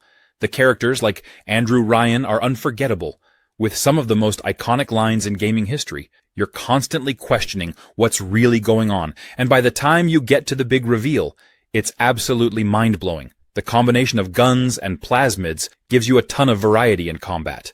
You're not just shooting enemies. You're using all sorts of powers like shooting electricity, freezing foes, or even setting them on fire. The game gives you so many ways to approach every situation, and that makes each encounter feel fresh. Plus, there are the big daddies, these towering, armored monsters that protect the little sisters. Every fight with them feels like a boss battle, and it's always intense. The moral choices in the game are another standout feature. You can choose to either save or harvest the little sisters, and those decisions have a real impact on how the game unfolds. Silent Hill 2 Remake. I've got to say, it totally nails that eerie, unsettling vibe that made the original such a classic. I mean, Silent Hill 2 is already one of the most iconic horror games out there, but this remake, it's like they took all the stuff that creeped us out back in the day and cranked it up with these incredible graphics and sound design. The foggy town of Silent Hill looks absolutely gorgeous in this remake. Well, in a terrifying, twisted way, of course. The way the fog moves, the way the shadows creep along the streets, it's so atmospheric. Walking through those empty, run-down streets, you can just feel the tension building. I caught myself hesitating before turning corners, just bracing for whatever nightmare was waiting around the bend. The monsters are just insane. Pyramid Head is back, and just as horrifying as ever. Seeing him in high definition? Yeah, it gave me chills. And the sound design makes it even worse. In the best way. You'll hear these distant, unsettling noises, and it just puts you on edge the entire time. The sound of the radio static kicking in right before a monster appears still gets me every time. What I also love is how faithful the remake is to the original. but it also adds some nice quality of life improvements. The controls feel smoother. The combat is a little more refined, but it still keeps that you're not some action hero vibe. Every encounter with a monster feels dangerous, like you're barely scraping by, which is exactly what you want in a horror game like this. If you're into survival horror at all, or if you loved the original, you've got to check this out. The Crew 2. This is a game that feels like it was made for anyone who's ever looked at a car, plane, or boat and thought, yeah, I could probably do some wild stuff with that. It's not just about driving. It's about the thrill of being unleashed on an enormous open-world playground and turning it into your personal motorsports festival, whether you're tearing through city streets in a hypercar, skimming over water in a speedboat, or pulling off insane aerobatics in a stunt plane. The Crew 2 doesn't just invite you to go big, it practically demands it. This game doesn't hold back when it comes to variety. One moment, you're weaving through traffic in downtown Los Angeles, and the next, you're roaring across the Mississippi River in a powerboat. And the best part? You can switch between vehicles on the fly. It's a seamless transition that adds so much personality to the experience. Want to launch off a mountain in your car, switch midair to a plane, and finish by landing in a river as a boat? The freedom here is absolutely unhinged in the best way possible. The map is massive, covering a condensed version of the United States. It's not just about the size, though. It's about how alive it feels. Highways stretch endlessly, countryside sprawls out invitingly, and cities buzz with a certain kinetic energy. Each location feels distinct, and the way the environments cater to the vehicles you're using is incredibly satisfying. Flying over the Grand Canyon or speeding across the swamps of Florida gives every type of vehicle its time to shine. Rage 2, a game that promised chaotic open-world fun, but didn't exactly blow everyone away when it launched. It's one of those games that had all the ingredients for success, but for some reason, it didn't quite stick the landing. Still, if you actually dive into it, there's a lot to love. What was the controversy here?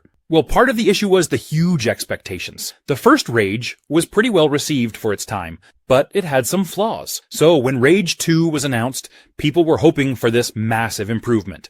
Bethesda hyped it up with colorful Mad Max-style marketing and promised a game that was over-the-top and action-packed. But when players got their hands on it, some felt like the open world was a bit empty and didn't deliver on all that excitement.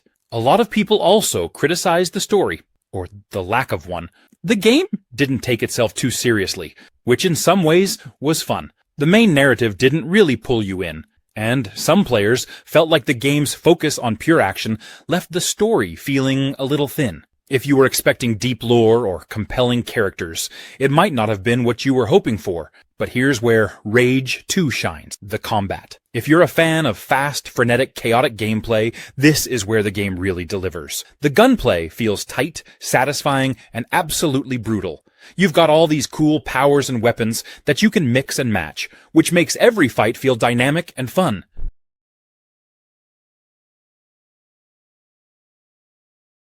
Dying Light 2.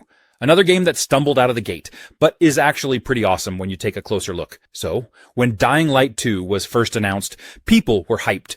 The original Dying Light was a sleeper hit, with its intense parkour system and brutal combat, so expectations were sky high for the sequel. But then, delays happened. Lots of them. And with every delay, the excitement started turning into skepticism. When it finally launched in 2022, some people felt like it didn't quite live up to the years of anticipation, and there was plenty of chatter about bugs and performance issues, which, to be fair, did hurt its reputation right out of the gate. But here's the thing. Once you actually dive into Dying Light 2, you realize there's a ton to love about this game. First off, the parkour system is still one of the best in gaming. Running, jumping, and swinging through the city of Villador feels fluid and rewarding. They took what worked in the original and just cranked it up a notch. You really feel like you're flying through this post-apocalyptic world, dodging zombies and hopping between rooftops. The combat? Absolutely brutal. Smacking zombies and bandits with improvised weapons, drop-kicking them off rooftops. It never gets old. Plus, the day-night cycle adds a whole other layer of tension. The zombies are slow and manageable during the day, but at night, man, they become terrifying. It's a heart-pounding experience when you're scrambling to find shelter as the sun goes down and the city gets overrun. Watch Dogs. You remember Watch Dogs? The first one, I feel like it doesn't get enough love. It's funny because when it first came out, everyone was hyped about the whole hacking thing. Yeah, it didn't fully live up to the insane expectations, but looking back, it was actually a pretty solid game. What really pulled me in was the whole idea of controlling the city with your phone. Like, you could hack traffic lights, cameras, basically turning the entire city of Chicago into your personal playground. There's just something so satisfying about sneaking into an enemy base and never even having to fire a shot. Just using cameras and distractions to mess with people. It made me feel like this tech-savvy mastermind. Aiden Pierce is a little brooding, and not the most charismatic character out there. But I kinda liked that about him. He felt like this guy driven by grief, and everything he did had this personal weight to it. I also loved how the city of Chicago itself felt alive. It's not just a backdrop, it reacts to what you're doing. If you cause too much chaos, people call the cops.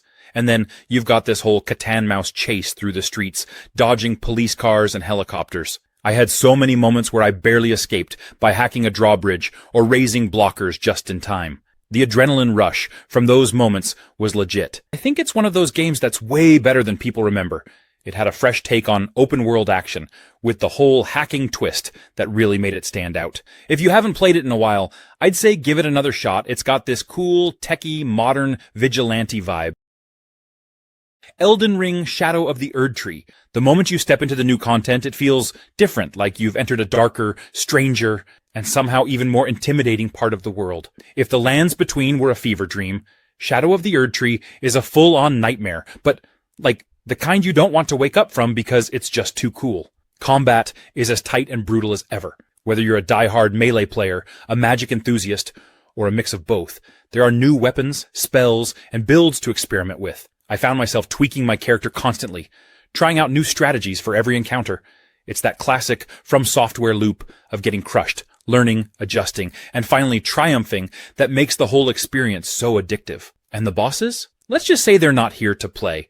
They're here to humble you, to make you question every decision you've ever made as a gamer. But at the same time, they're incredible. Each one feels like its own mini-story, with designs and movesets that are as much a spectacle as they are a challenge. There's nothing quite like the adrenaline rush of finally figuring out that perfect dodge timing or landing the killing blow after a 15-minute duel. It's frustrating in the best way possible. But it's not just about the bosses. The enemies scattered throughout this expansion are no joke either. They're relentless, weird, and occasionally terrifying. One moment I was admiring the scenery, the next I was getting ambushed by some unholy abomination I couldn't even describe if I tried. It's classic Elden Ring chaos, and I love it. Street Fighter 6. First off, this game doesn't just toss you into the action and say, good luck. It genuinely wants you to succeed. There's an entire suite of tools designed to help you get better at the game, whether you're a complete newbie or a seasoned pro. From the controls to the tutorials, everything feels approachable without ever dumbing it down. It's a game that respects your time and your willingness to learn. And honestly, that's pretty refreshing in a genre that can sometimes feel intimidating. It's got that classic Street Fighter DNA, but with just enough new twists to make it feel fresh and exciting. Every punch, kick, and fireball feels like it packs a serious punch. The roster of fighters is stacked with returning legends and new faces that each bring something unique to the table. It's not just about picking your favorite character. It's about finding one that feels like an extension of your playstyle. Whether you like to get up close and personal or keep your distance with flashy moves, there's someone here for you. Oh, and the combos? They're ridiculously satisfying to pull off. There's nothing quite like stringing together a sequence of moves, landing a perfect counter, and then watching the results play out in slow motion. It's the kind of thing that makes you feel like a fighting game genius, even if you're just mashing buttons half the time. Whether you're honing your skills, customizing your character, or jumping online for some friendly or not so friendly competition, there's always something to do. Star Wars Jedi Survivor. Now, this game was supposed to be a huge hit. It's a Star Wars game after all, and it's a sequel to Jedi Fallen Order, which everyone loved. But for some reason, Jedi Survivor didn't quite hit the same heights, at least not right away. Still, this is a game that's definitely better than its initial reception might suggest. When it launched, the game had a lot of bugs, especially on PC. People were reporting frame rate drops, crashes, and all sorts of technical problems. It was one of those situations where the game itself was great, but the technical hiccups held it back. And, in the world of gaming, nothing kills the hype faster than a buggy launch. But here's the thing, once you look past the technical stuff, which has mostly been patched up now, Jedi Survivor is an awesome game. It takes everything that made Fallen Order great and cranks it up a notch. The combat is even more fluid and fun, with new lightsaber stances that let you really customize how you play. Whether you want to go full-on double-bladed action or switch between blasters and sabers, the game gives you options, and it all feels so good. And the exploration. It's even better this time around. The planets in Jedi Survivor are bigger, more open, and filled with secrets to discover. The Metroidvania-style design is back, so you'll be unlocking new abilities and returning to areas to access previously locked-off sections. Jedi Survivor is a beautiful game. The environments are diverse and visually stunning. You definitely don't want to sleep on this one. Infamous Second Son. It's such a great pick when looking back at favorite games, especially after all these years. It's one of those games that might not always get mentioned in the big best-of-all-time list, but for those who played it, it really leaves a lasting impression. The game came out as one of the earlier titles for the PS4, and honestly, it still holds up really well. You step into the shoes of Delson Rowe, a rebellious guy who suddenly gets these insane superpowers. What I love about the game is how good it feels to actually use those powers. Whether you're running up buildings, gliding through the air, or just wrecking shop with your abilities, the movement and action feel super smooth and fun. The game absolutely nails that sense of power, which, let's face it, is what we're all here for in a superhero-style game. Seattle is the backdrop for all the action, and they did such a good job with the city's vibe. It's not a carbon copy of the real Seattle, but it's got enough personality to feel alive, and the way the environment changes based on your actions is a nice touch. That whole dynamic, where your choices matter, whether you want to be a hero or lean into a more destructive, rebellious path, adds a layer of replayability. And honestly, both paths are equally fun. Infamous Second Son really nails that feeling of freedom, and the pacing keeps you engaged from start to finish. It's one of those games where you can easily lose hours just exploring, testing out your powers, and getting into epic showdowns with the game's enemies. Just Cause 4. It's one of those games that you can't help but have fun with. The chaos, the explosions, the sheer scale of everything. It's like they designed it with the word epic in mind. You step into the boots of Rico Rodriguez once again, and right from the start, you're thrown into a massive open world with more possibilities than you can count. One of the first things you notice is how alive the world feels. Tornadoes, thunderstorms, blizzards, they're not just pretty to look at, they actually change the way you play. I remember the first time I got caught in a tornado. I had no idea what to do, but then I realized it doesn't matter. Just roll with it, because that's the spirit of Just Cause. The weather system isn't just a gimmick. It's part of the chaos that makes the game so unique. Then there's the grappling hook. It's not just a tool anymore, it's a way of life. You can customize it in so many ways, from making things float in midair, to pulling objects together, to create chain reactions. It's insane. It's like the game is begging you to experiment, to find new ways to destroy everything in sight. The story in Just Cause 4 isn't the deepest thing in the world, but let's be honest, that's not why you're here. You're here to blow things up in the most creative ways possible, and the game gives you everything you need to do just that. You've got jets, tanks, helicopters, boats, and more. If it moves, you can hijack it, and if it doesn't move, well, you can probably make it explode. The Last of Us Part 2. Now, I know this game stirred up a lot of heated discussions when it dropped, but let's be real, some of the hate was totally overblown. First off, people were divided right from the start due to the story direction. Without getting into spoilers, it's safe to say that the game took some big narrative risk. Naughty Dog didn't just play it safe with this one. They were like, nah, we're going all in. And while some fans weren't ready for those changes, that's exactly what makes the game bold. It wasn't afraid to challenge your emotions and expectations, and not every game dares to do that. Also, let's not forget how incredible the gameplay and world building are. Whether or not you agree with the story choices, the game is undeniably polished. The combat is intense, the environments are stunning, and the small details make the world feel lived in. Those aspects of the game were universally praised. And for good reason. The AI is surprisingly smart too. Enemies react to your tactics, work together, and even call out to each other by name. which makes it feel way more personal when you're in the thick of it. It adds this extra layer of immersion that's hard to ignore. Ultimately, The Last of Us 2 was unfairly hated by some, but over time, people have started to recognize its strengths. It's one of those games where, once you let go of the preconceived ideas and just take it for what it is, you realize how well-crafted and powerful it is. I think a lot of the initial backlash came from the hype and expectations. People had this picture-perfect idea of what a sequel should be. Warhammer Space Marine 2. Honestly, I had pretty high expectations going in, especially since I loved the first game, but this one really blew me away. I just finished it, and I'm still buzzing with adrenaline. If you're into anything Warhammer or just a fan of solid, brutal action games, this one hits all the right notes. Right from the start, I was hooked. You jump back into the boots of Captain Titus, and let me tell you, they've cranked everything up. Titus feels like an absolute force of nature, and the game really nails that power fantasy of being a space marine. Every time I smashed into a group of Tyranids, it felt like I was carving through them like a god of war. And these Tyranids are terrifying.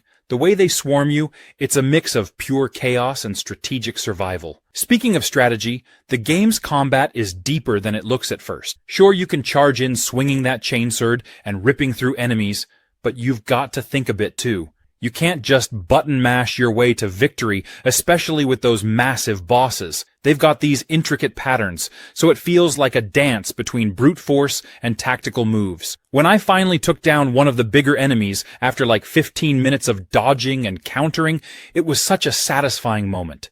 I felt like I earned that victory. And the story is more than just a mindless shooter, that's for sure. There are moments where the weight of war, the cost of being a space marine, really hit. Titus's arc feels more fleshed out this time around. He's not just a badass in power armor. Biomutant.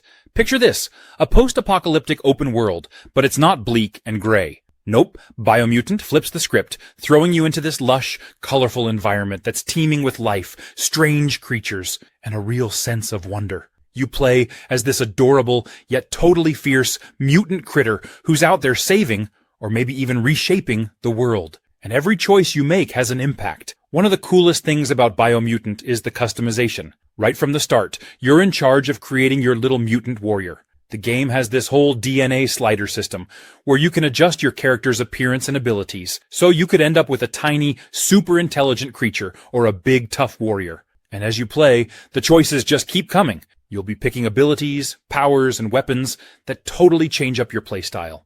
I mean, you're out here in a post-apocalyptic wasteland, wielding crazy cool weapons and mutant powers that make you feel like a total hero, or anti-hero, depending on how you play it.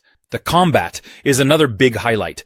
It's a mix of martial arts, gunplay, and mutant abilities, which gives it this flow that's just so fun. One minute you're dodging around, pulling off crazy combos, and the next you're launching mutant powers to take down enemies in style. And since the world is filled with wacky enemies, the combat is always interesting and varied.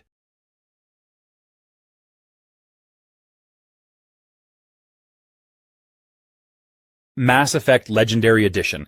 If you haven't played the Mass Effect series yet, you're in for a serious treat. And if you have, well, this remastered edition is the perfect excuse to dive back into one of the most iconic sci-fi RPGs out there. Right from the start, the game just grabs you.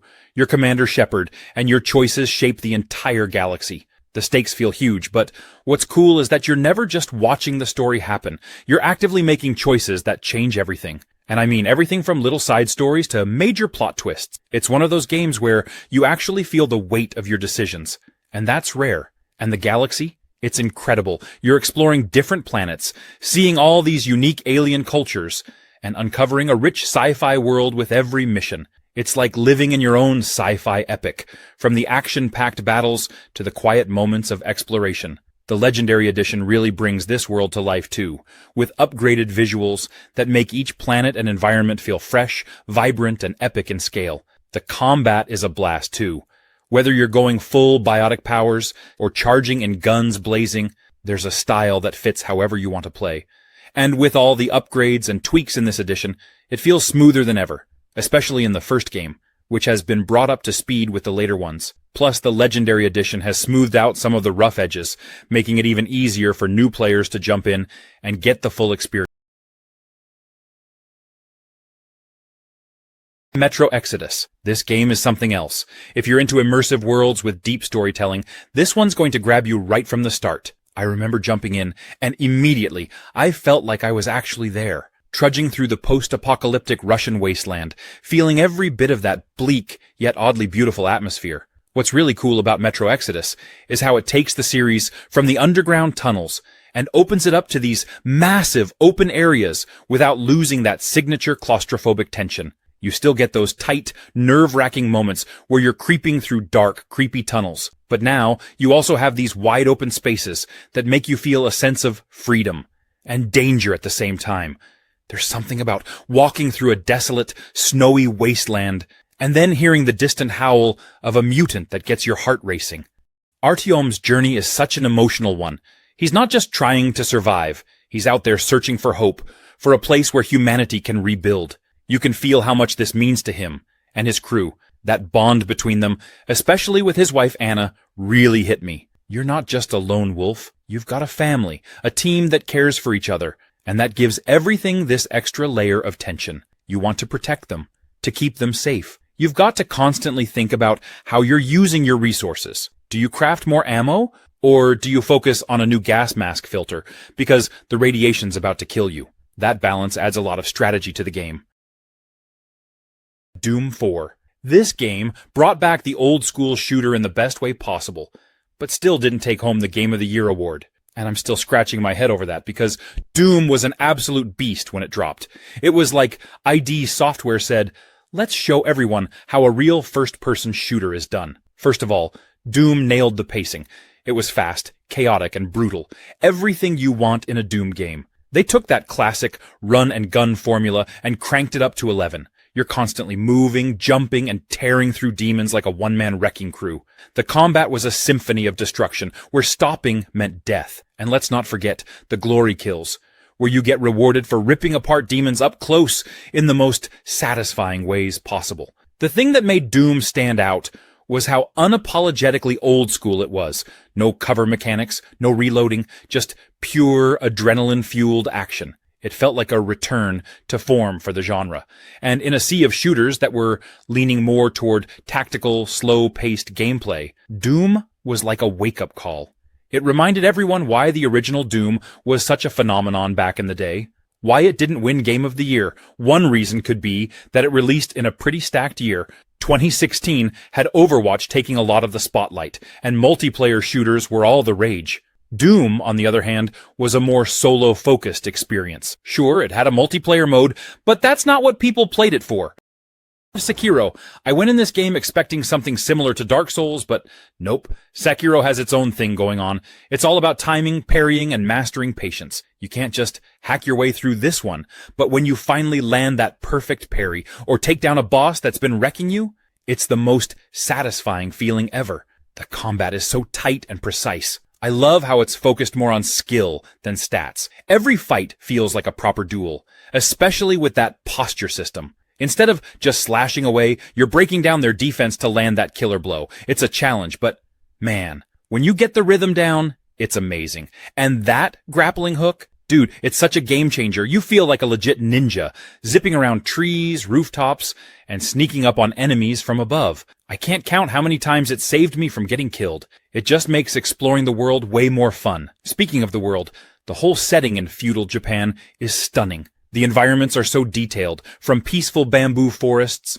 to war-torn castles. Every area has this mysterious beauty to it. And as you explore, you start piecing together the lore, which is so From Software in the best way. Now, I won't lie. Sekiro is hard.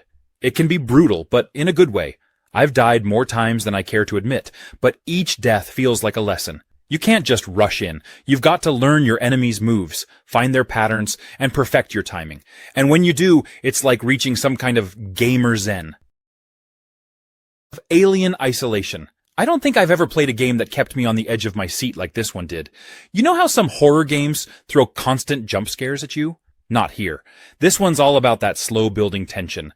You're literally never safe. It captures that feeling of dread from the original Alien movie perfectly. And let me tell you, the atmosphere in this game is top tier. The space station is so incredibly detailed, like straight out of the 1970s vision of the future. It has that grimy, lived-in feel, which just adds to how isolated you feel. The lighting is phenomenal too.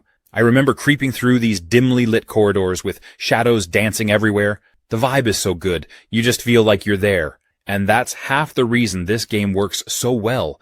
It makes you feel like you're in constant danger. I think one of the coolest things is that the xenomorph isn't the only thing you have to worry about. There's other stuff happening on the station, and it really creates this sense that the world is alive. Well, maybe not alive, but dangerous. I won't spoil anything, but let's just say, some of the other encounters are almost as tense as dealing with the alien itself.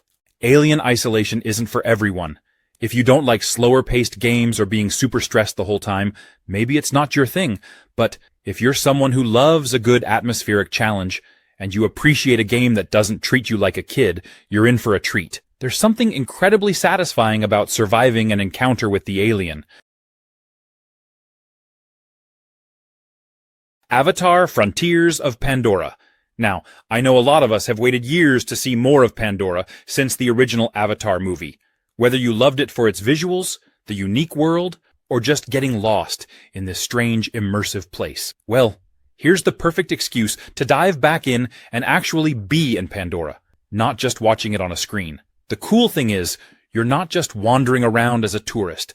This is your home, and as you're exploring, you get this real sense of belonging. The way they've crafted the interactions with the world and other Na'vi characters just pulls you into the story.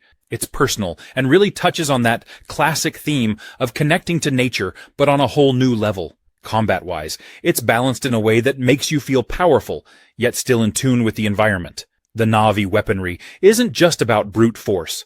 It's more graceful, blending seamlessly with nature. It's not like you're there to destroy, but rather defend and protect, which gives a nice sense of purpose to every fight. And honestly, if you're into exploration, you're going to have a blast. Pandora's open-world setup lets you go off the main path, uncovering hidden spots that tell little stories of their own.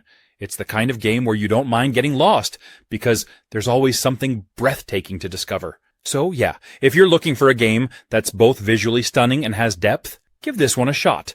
It's the kind of experience that'll stick with you long after you've turned off the console. Assassin's Creed Mirage. Mirage drops you into 19th century Baghdad, and let me tell you, it's gorgeous. The city feels alive, bustling with activity, narrow streets, and towering rooftops that beg to be climbed. The attention to detail here is incredible. It's like they cracked open a history book and turned it into a vibrant, living world. If you've been a fan of the series since the early days, you'll love the gameplay here. It's all about stealth, precision, and planning. No more running into a group of enemies and fighting your way out like a tank.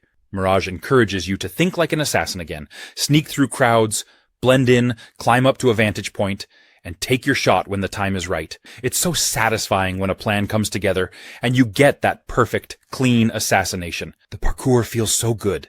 It's smooth, fluid, and makes navigating the city an absolute joy. There's nothing quite like sprinting across rooftops, vaulting over obstacles, and making a daring leap onto a narrow beam while a guard shouts, "Hey you!" from the street below. The freedom of movement is top tier, and it reminded me of why I fell in love with this series in the first place. The story is also a highlight. No spoilers, I promise, but it's tightly focused, and that's a good thing. After the sprawling epics of recent Assassin's Creed games, Mirage feels like a refreshing change of pace. It's more personal, more intimate, and it really leans into the assassin versus the system theme. You get to see the journey of Basim. Yes, that Basim, if you've played Valhalla.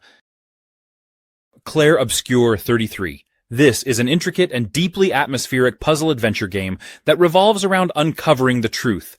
In a world shrouded in mystery and contrast, the game leans heavily into its mechanics, offering a blend of clever problem-solving and exploration that feels distinctly tailored for those who appreciate a cerebral challenge.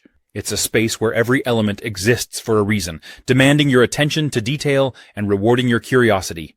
Every area you explore challenges your perception, requiring you to think about space and perspective in ways that few other games dare to explore. The interplay of light and darkness serves as the foundation for its puzzles, turning even the simplest task into a layered and engaging experience. The puzzles here are methodically crafted, each one designed to push you just enough to keep you invested without ever feeling insurmountable. They rely on logic and experimentation, encouraging you to test boundaries and think creatively. Whether it's manipulating objects, redirecting beams of light, or using shadows to your advantage, the game keeps its mechanics fresh by constantly introducing subtle twists that evolve as you progress. Exploration is a key part of the experience. CLAIR OBSCUR invites you to pay attention to every detail in your surroundings, as the world is filled with secrets waiting to be uncovered. This is not a game where you can rush from point A to point B. It rewards patience and observation. Mortal Kombat 11. The game that takes everything you know and love about this legendary franchise and cranks it up to 11, literally. The combat feels tight, responsive, and packed with layers of depth. Whether you're a button masher or someone who's memorized every single combo in the series, the game caters to all kinds of players. It's easy to jump in and start throwing punches, but mastering a character, that's where the real fun begins. And speaking of characters, the roster here is incredible.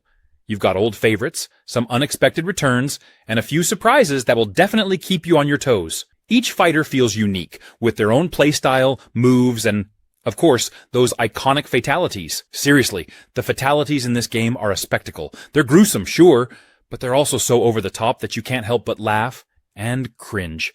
It's like a masterclass in creative chaos. But it's not just about fighting, it's about strategy. Mortal Kombat 11 introduces new mechanics like the fatal blow and crushing blows, which add an extra layer of depth to each match.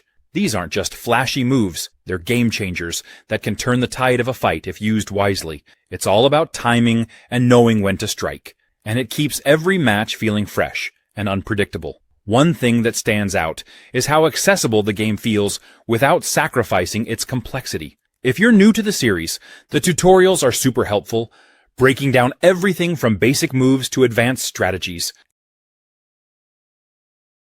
Far Cry Primal. If you've played other Far Cry games, you might be expecting guns, explosions, and chaotic mayhem, right? Well, throw all of that out the window because this time, we're stepping way back in time, like 10,000 years back.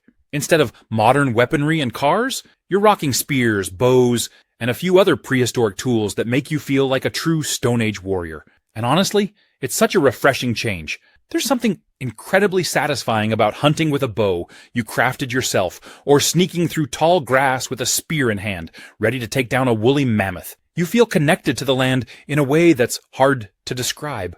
You've got lush forests, snow-capped mountains, and rivers that glimmer in the sunlight. And it's alive with creatures you'd expect in the Stone Age. Saber-toothed tigers, mammoths, bears, you name it, it's probably roaming around. One of the coolest parts of the game is the beast taming. Yes, you can actually tame animals. Imagine being followed by your very own saber-toothed tiger, or having a giant bear at your side, ready to wreck anything that crosses your path. It's as awesome as it sounds. The game lets you bond with these creatures, and they're not just tools. They feel like companions. Honestly, it's kind of heartbreaking if you lose one in battle. What I love about Far Cry Primal is how it makes survival feel primal. You're not just running and gunning, you're scavenging, crafting, and fighting for every inch of progress.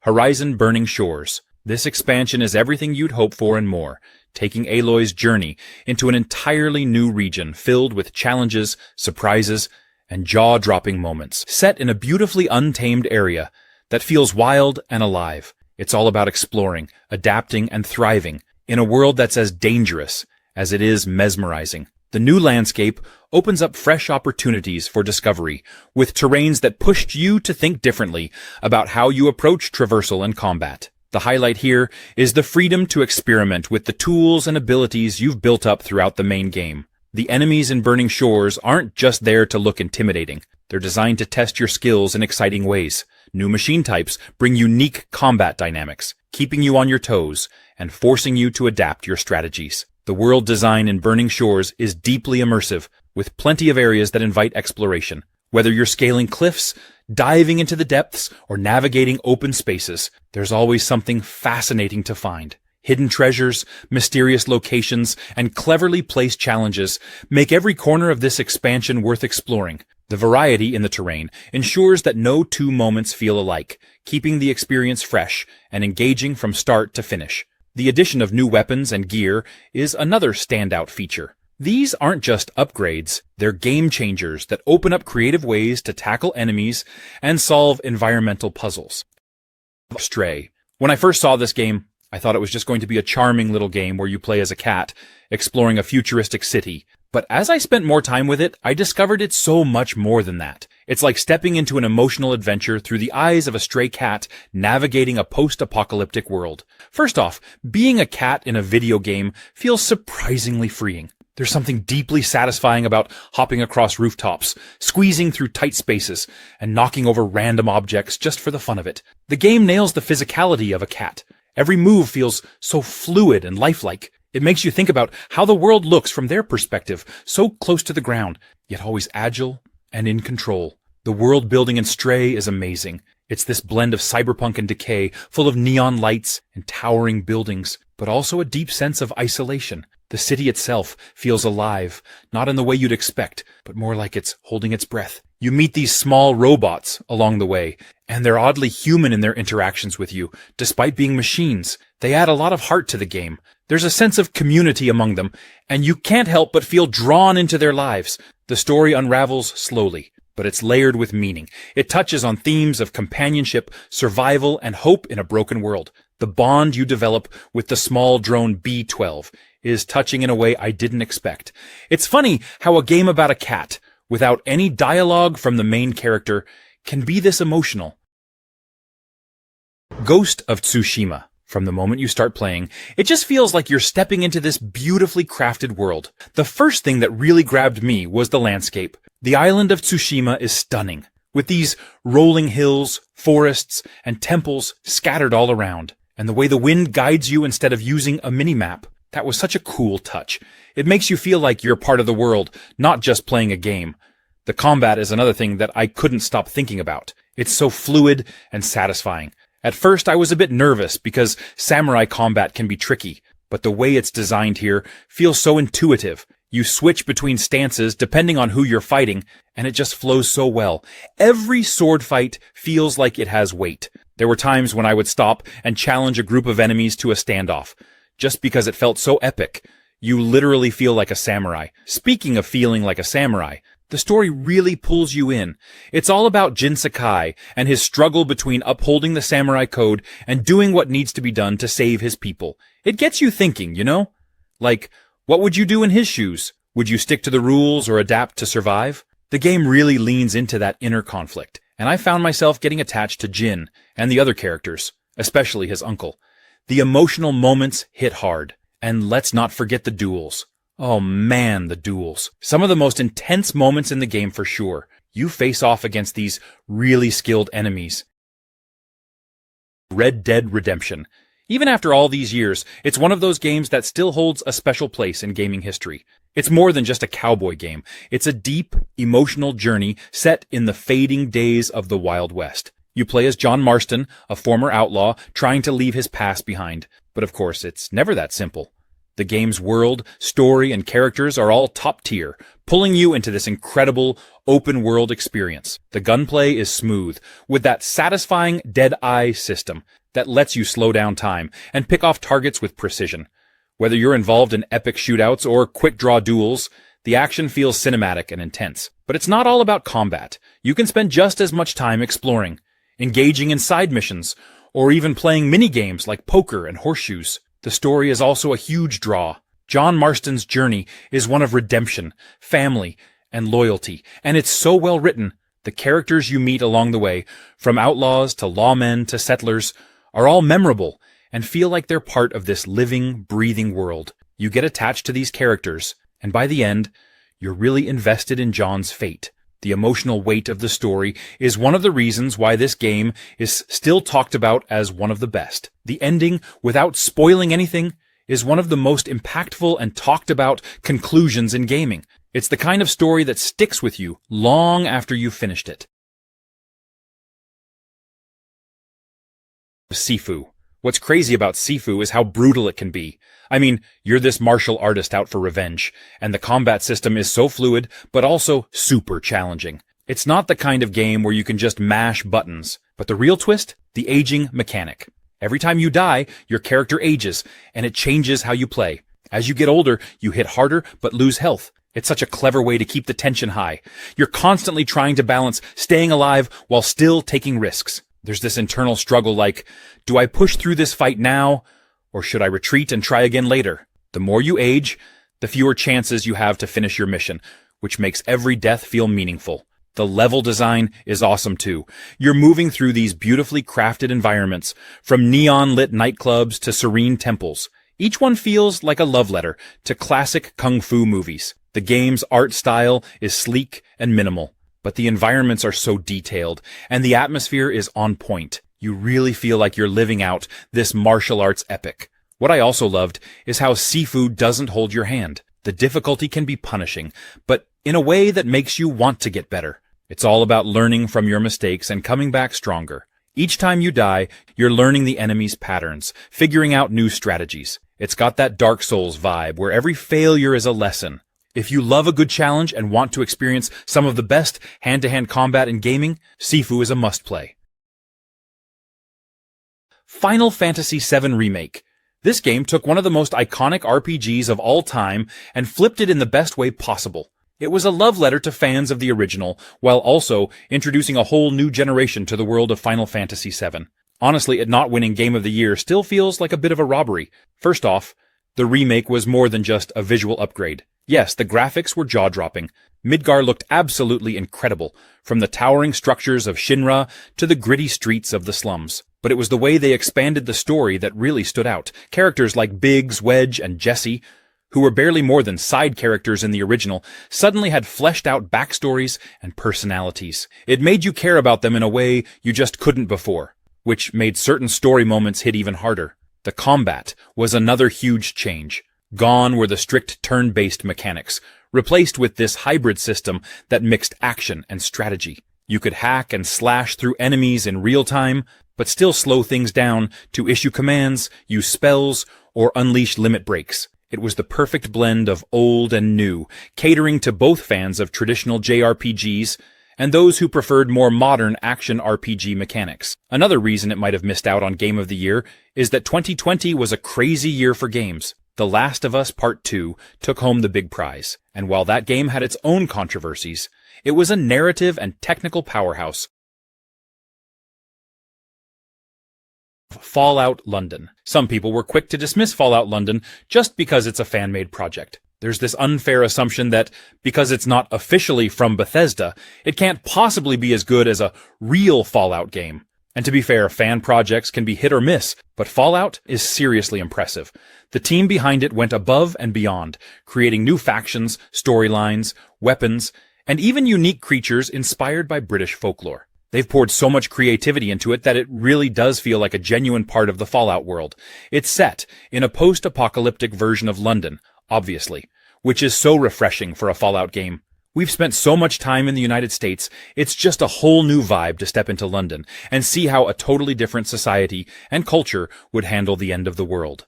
And that's where Fallout London really shines. It brings this fresh, gritty British flavor to the Fallout universe. One of the coolest things about Fallout London is the factions. In classic Fallout style, you've got groups with their own twisted ideals and goals, but here, they're all inspired by British culture and history. There's this one faction that's essentially a throwback to medieval knights, and another one that feels like a punk rebellion straight out of the streets of London. It's so cool to see a Fallout take on British culture, and the factions feel unique and grounded, adding a whole new layer of immersion. Honestly, that's what makes Fallout London so exciting. It's different in the best ways, and it's exactly what the series needed. The Order 1886. I know it got mixed reviews when it came out, but honestly, I think it's super underrated. It's like every single thing from the cobblestone streets to the smoke-filled taverns feels alive. You can really see how much love went into building that world. The steampunk vibe is also really cool. You've got this mix of old-school Victorian aesthetic with futuristic tech, like those crazy weapons that Nikola Tesla himself designed. The thermite rifle, for example, is just so satisfying to use. You shoot clouds of thermite at enemies, and then light it up with a flare, setting everything ablaze. It's so over the top, but in the best way possible. And the story? It's actually pretty engaging. You're part of this ancient order of knights tasked with keeping the peace in London, but things get real complicated, especially with the introduction of half-breeds, like werewolves, and other supernatural threats. Plus, the way it blends history with fantasy, that was a fun twist for me. Sir Galahad, the main character, has this gruff, no-nonsense attitude that really pulls you into the whole mystery and intrigue of the game. I liked how he's conflicted, dealing with betrayal and questioning everything around him. It gave the game more emotional depth than I expected. The gunplay is solid too. It's not a massive open-world shooter, but for a more linear experience, the mechanics work great. Each weapon feels unique, and the cover system is smooth. And those cinematic QuickTime events, I know some people aren't fans of QTEs, but here they blend so well with the action. It feels more like you're playing through a movie. Kingdom Come Deliverance. It's not your typical medieval RPG, and that's exactly what makes it so special. When I first started, I was blown away by how grounded it feels. You're not some chosen one or knight in shining armor. You're just Henry, a blacksmith's son. And that's one of the best things about it. The game doesn't hold your hand, and it really throws you into this unforgiving world of Bohemia. It's gritty, realistic, and refreshingly different from other RPGs that lean into fantasy. The realism in this game is next level. There's no magic or dragons here. Everything is based on actual historical events, and the attention to detail is crazy. The armor, the weapons, the way people live. It's also authentic, and that extends to the gameplay too. The combat system, for example, is super unique. It's not just about button mashing your way through fights. It's tactical, slow-paced, and takes a lot of practice to get right. Sword fighting in particular feels so different from any other game. It's all about timing, positioning, and strategy. You really need to pay attention to how your opponent moves. What I love about Kingdom Come Deliverance is how immersive the world is. The landscape is stunning, and the towns and villages feel alive. You walk through the streets, and people are going about their daily routines. There's a sense that life continues, whether you're there or not. The historical accuracy is something else too. The game takes place during an actual period in history. Cuphead. It's a game that doesn't hold your hand. Instead, it hands you a pair of gloves and says, "All right, let's see what you've got." So, what's the deal with Cuphead?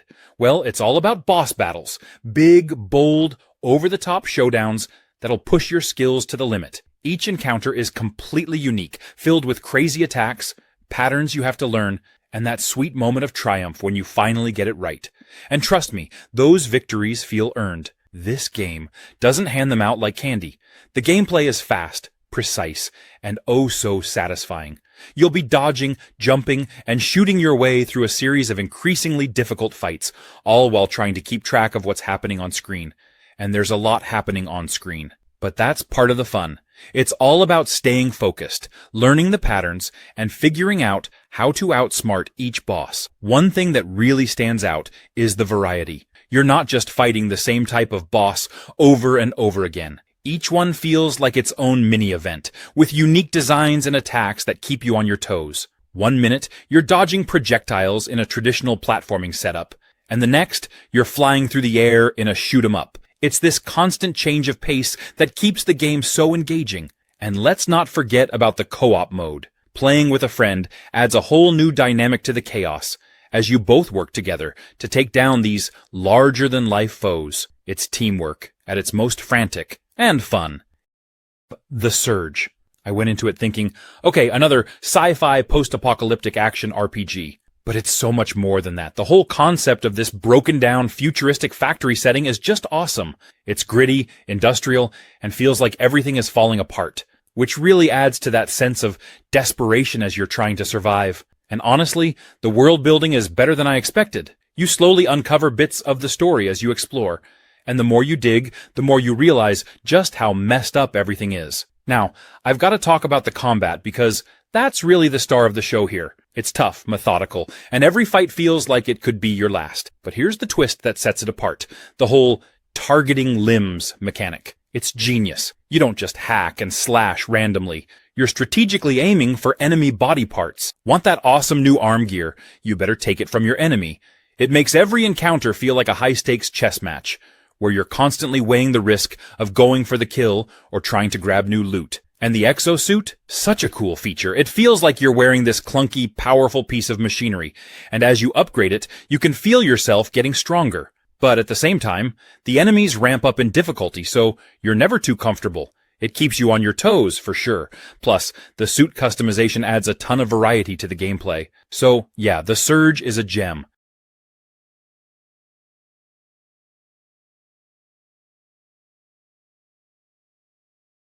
Uncharted, The Lost Legacy. Right off the bat, you can tell that The Lost Legacy is something special. It has all the cinematic action we expect from Uncharted. But this time, it's not Nathan Drake who's running the show. Instead, we've got Chloe, who's smart, witty, and honestly, she brings her own unique charm to the game. One thing that makes The Lost Legacy really stand out is its pacing. It's a shorter game compared to other Uncharted titles, but I think that actually works in its favor. It doesn't overstay its welcome. Instead, it packs all the best parts of Uncharted, the thrill, the exploration, the witty dialogue, into a streamlined, punchy experience that just flows. Every chapter feels meaningful, and there's no filler. You're either uncovering secrets, taking in stunning views, or engaged in some seriously intense action sequences. The combat feels great, and The Lost Legacy knows how to ramp up the tension. You'll be sneaking through enemy camps, dodging explosions, and getting into some pretty epic shootouts. Chloe and Nadine each have their own combat styles, which makes for some fun team dynamics. Nadine's more of a punch first, ask questions later type, while Chloe is a bit more of a thinker. Seeing them work together, especially in tight situations, is super satisfying. You can tell that Naughty Dog put a lot of effort into building their relationship. It's not all friendship and warm fuzzies. These two come from different backgrounds, and they've got a history that's, well, complicated. Devil May Cry 5. This game is just pure action-packed insanity. From the second you start, it's all high-energy, over-the-top combat, with Dante, Nero, and V just going off in their own badass ways. The combat is smooth as hell, and juggling demons in the air while pulling off combos? So satisfying. I mean, it makes you feel like you're some rockstar demon hunter every second you're playing. And can we talk about the characters for a second? Dante is, of course, the legend, and his attitude is just as cocky and hilarious as ever. But I gotta say, Nero's new arm mechanic is awesome. You can pull off so many different moves with his Devil Breakers, and it adds a whole new layer to the combat. I love how every arm has its own unique feel, whether you're blasting enemies or zipping around the battlefield. Then there's V. At first, I wasn't sure what to think of him, but his combat style is so unique. Controlling demons to do the fighting while you hang back? It's weird at first, but when you get the hang of it, it's pretty damn cool. He's like this mysterious, edgy dude, but in a fun way. The boss fights, though? Incredible. Every boss has this epic scale to it, and the game is great at making each fight feel intense without being frustrating. And the way the music kicks in when you're doing well? That's gotta be one of my favorite parts.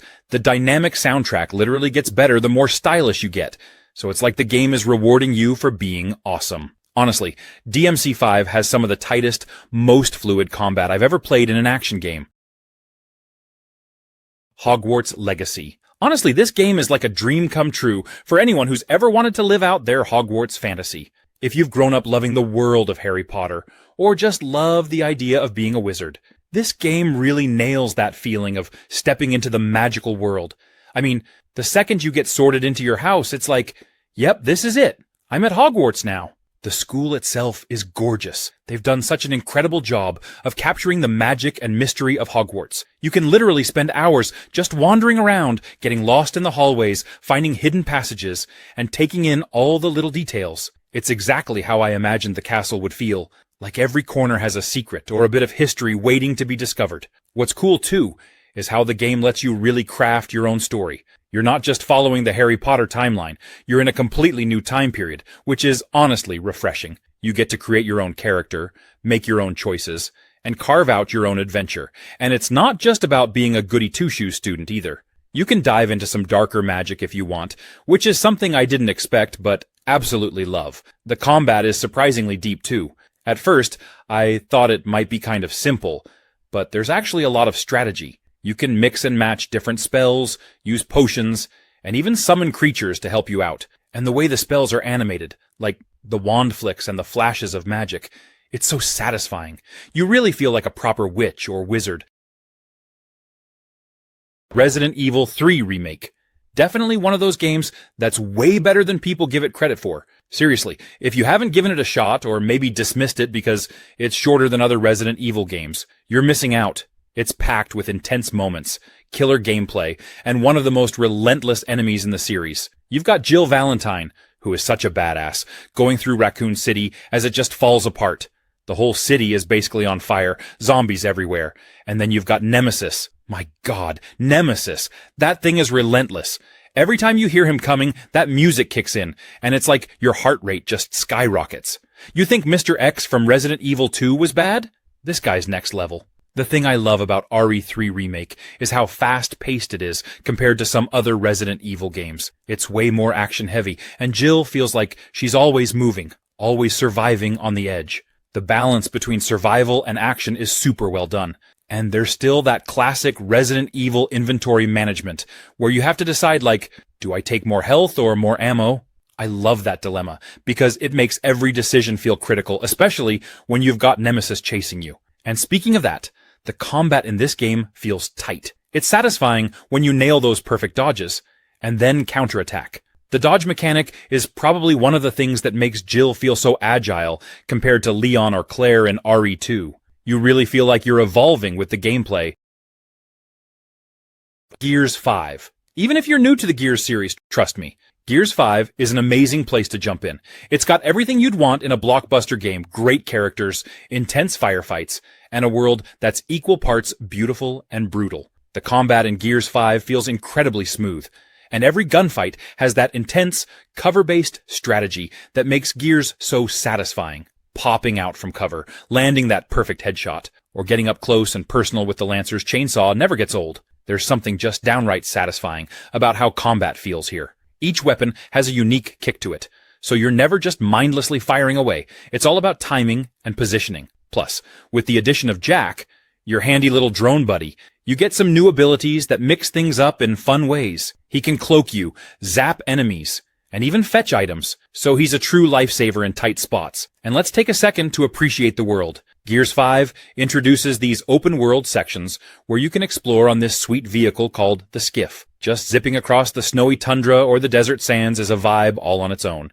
The world feels alive and dynamic, with lots of cool, hidden places to discover. It's not exactly a fully open world, but it's enough to let you roam around and soak in the atmosphere, and it really breaks up the action nicely.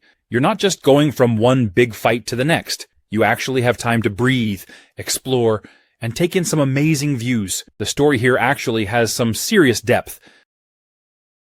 Days Gone. I'll admit, when I first heard about it, I wasn't expecting too much, but once I started playing, I got hooked. It's one of those open-world games where you get so lost in the world that hours just fly by. And let's be real, who doesn't love a good post-apocalyptic story with zombies? Or I guess freakers in this case. The thing that stands out to me the most is the world itself. Oregon, but post-apocalyptic. It's both beautiful and terrifying at the same time. You're riding your bike through these gorgeous landscapes, like snow-capped mountains and dense forests, but you know danger is lurking around every corner. It's such a cool mix of peaceful and intense. I remember just cruising down the highway at sunset, only to get ambushed by a freaker horde or a pack of wolves out of nowhere. Speaking of the bike, Days Gone really makes it feel like your best friend. I know it sounds weird, but you're constantly upgrading it, maintaining it, and using it to get out of some really tight spots. Running out of gas in the middle of nowhere, with freakers closing in, is one of those moments where you're like, okay, this is serious. But when you've got your bike tuned up and ready to go, it's an absolute blast to just ride through the wilderness, wind in your hair, dodging obstacles and escaping enemies. And then there's Deacon. I didn't expect to get so attached to his story, but as the game went on, I really started to feel for the guy. The freaker hordes, though, insane. The first time you run into one, it's pure panic. I'm talking hundreds of freakers coming at you all at once, and you have to figure out how to take them down. Prey. This is one of those games that should have been a hit, but for whatever reason didn't catch on like it deserved to. And honestly, it's a real shame. Now, the controversy with Prey, it starts with the name. A lot of fans of the original Prey from 2006 were upset that Arcane's game had the same title, but was basically a completely different thing. There was no connection to the original Prey, no Tommy, no spirit abilities, none of that. So, Right off the bat, some people were mad because they were expecting a sequel or continuation of the original, but Arcane went in a totally different direction. But if you put that aside and judge Prey for what it is, it's actually one of the best immersive sims out there. Arcane is known for crafting amazing worlds. The level design is just insane. You've got all these interconnected areas, and the way you can approach situations, whether you want to sneak, hack, fight, or even turn into a coffee cup. Yeah, that's a thing. Gives you so much freedom. And let's talk about the Typhon, the alien enemies in the game. The mimics are probably the most memorable. These little guys can disguise themselves as everyday objects, so every time you walk into a room, you're second-guessing everything. Is that chair just a chair? Or is it about to jump at me? It adds this constant tension that makes the whole experience so gripping. Combat can be pretty tough, but it's rewarding. The glue gun is such a cool weapon. It's not just for fighting, but you can use it to create platforms and block hazards. Mafia Definitive Edition. Alright, so I just finished this game, and honestly, I'm still processing how good it was. You know when a game just sticks with you? That's how this one feels. I've always had a soft spot for the original Mafia, but this remake? Wow, they really outdid themselves. It's like stepping into the 1930s for real. First off, the atmosphere. I don't know how they nailed the vibe of that era so perfectly. The city of Lost Heaven is just alive. Every little detail, from the cars to the buildings to the music, it really pulls you into that world. There were moments when I just wanted to drive around and take it all in, not even worrying about the mission at hand. Like, who knew 1930s radio stations would get me this hyped? And the story, it's not just a typical mobster narrative. You really get invested in Tommy Angelo's rise in the Salieri crime family. It's like playing through one of those classic gangster movies, but you're in control. I actually found myself sympathizing with him, which is wild considering, he's a criminal. But the voice acting, the facial expressions, it's all so believable. It draws you into the point where you care about these characters, even when they're making some seriously bad choices. Gameplay-wise, it's got that nice balance between action and story. Sure, there are shootouts and car chases, but I think what got me hooked was how well-paced it all felt. It doesn't rush you. The combat feels more polished this time around too.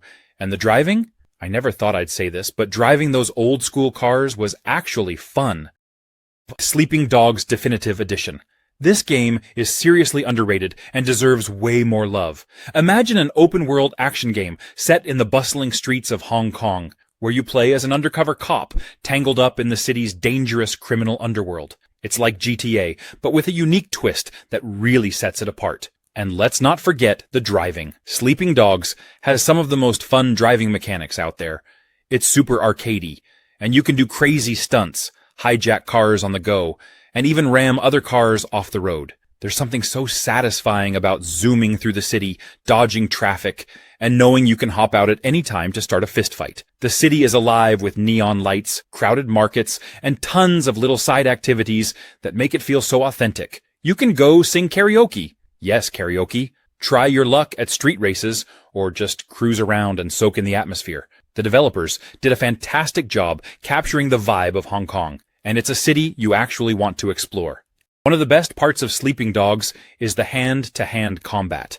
It's like a martial arts movie come to life. You're throwing punches, countering moves, and using your environment in the coolest ways. You can slam enemies into fish tanks, toss them off balconies, and even use random objects around you to gain the upper hand. So, if you're into action games with a great story and a city that feels alive and vibrant, Sleeping Dogs Definitive Edition is absolutely worth checking out. Yakuza 6. This game throws you straight into the heart of Kamurocho and the serene beauty of Onomichi, blending the chaotic energy of urban life with the peaceful charm of a small seaside town. It's the kind of game that's packed with personality, letting you dive deep into a world brimming with colorful characters, wild side activities, and plenty of fist-flying action. The combat in Yakuza 6 is a thing of beauty. It's fast, fluid, and packed with over-the-top moves that make every punch and kick feel satisfying. Whether you're brawling with a group of street punks or taking on a tougher challenge in a back alley, the game gives you all the tools to dominate the fight. You can pick up just about anything in the environment, a bike, a sign, even a street cone, and use it to deliver bone-crunching hits that are as brutal as they are hilarious. The seamless transition into combat makes every encounter feel organic, keeping the pace high and the action engaging. Outside of the fights, Yakuza 6 is a playground of activities. This game knows how to keep you entertained when you're not chasing down objectives. There's a fully functional karaoke minigame that lets you belt out tunes in rhythm-based fun. You can hit up a batting cage for a quick home run derby, stop by an arcade to play classic Sega games, or even spend time managing your own cat cafe. Yes, a cat cafe. It's all about variety, and this game delivers in spades. One of the standout features is the clan creator mode. Elden Ring Night Rain, a game that takes the sprawling open-world design and layered combat mechanics the series is known for, and builds on them with a darker, more intense focus on tactical gameplay and exploration. It doesn't just expand on what worked before, but introduces a whole new depth to how you approach challenges and the way you navigate its world. At its core, this game is all about mastering the art of combat while uncovering the secrets of a sprawling, interconnected world.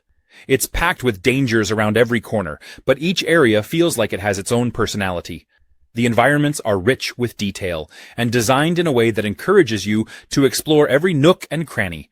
From hidden pathways to unexpected encounters, there's always something to keep you on your toes. The combat system is as layered as ever. The focus on precision and timing remains central, but there's a stronger emphasis on adapting to unique encounters.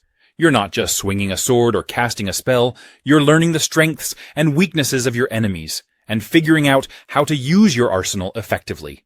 Whether it's experimenting with new weapons or mastering a fresh ability, the game gives you plenty of options to keep things interesting.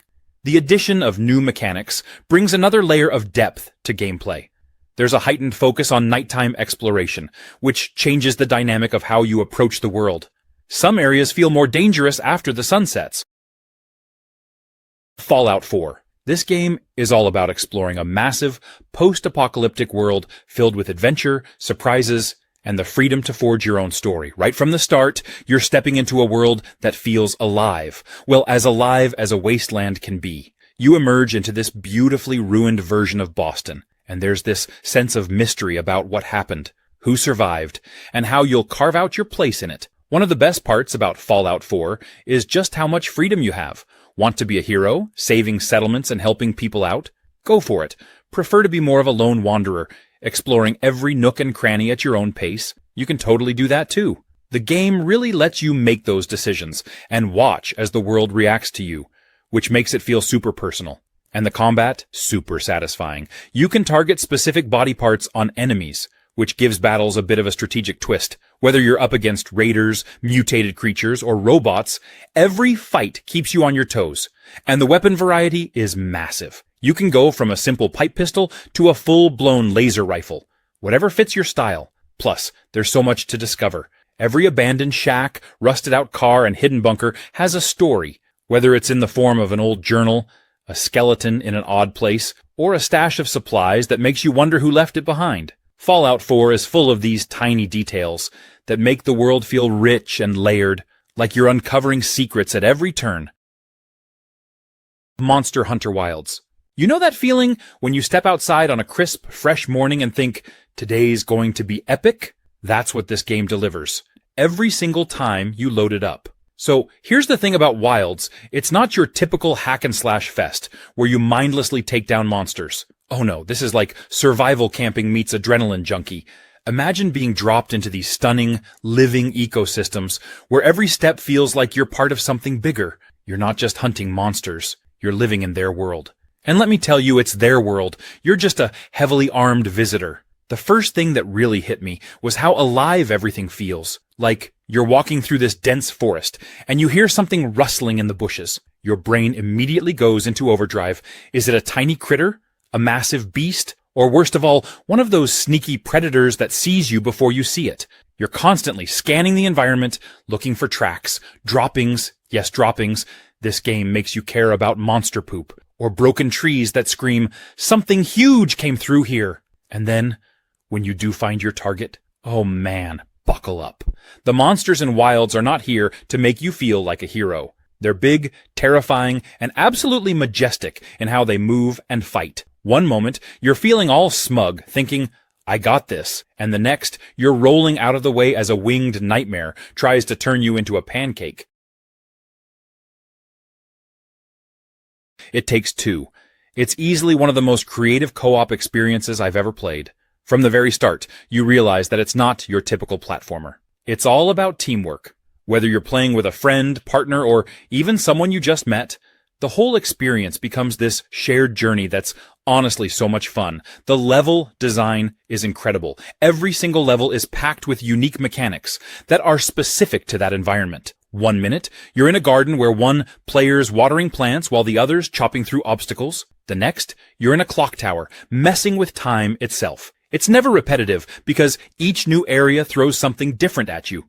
The gameplay just keeps evolving. One of my favorite sections was when one of us could fly on this paper airplane while the other navigated obstacles on the ground. It's all about trust and coordination. What I also really appreciate is how the game balances difficulty. It's not too hard, but it does require you to think and communicate. There were moments where my co-op partner and I would be stuck for a minute, but it always felt rewarding when we figured it out together. You're constantly learning how to rely on each other's strengths, which is such a fun way to approach co-op. Honestly, what really stands out to me about It Takes Two is just how much fun it is. I mean, you're not just playing a game, you're sharing this experience with someone else, and you're both equally important to making it through the story. Whether you're laughing at the absurd situations or getting a little competitive with the mini-games,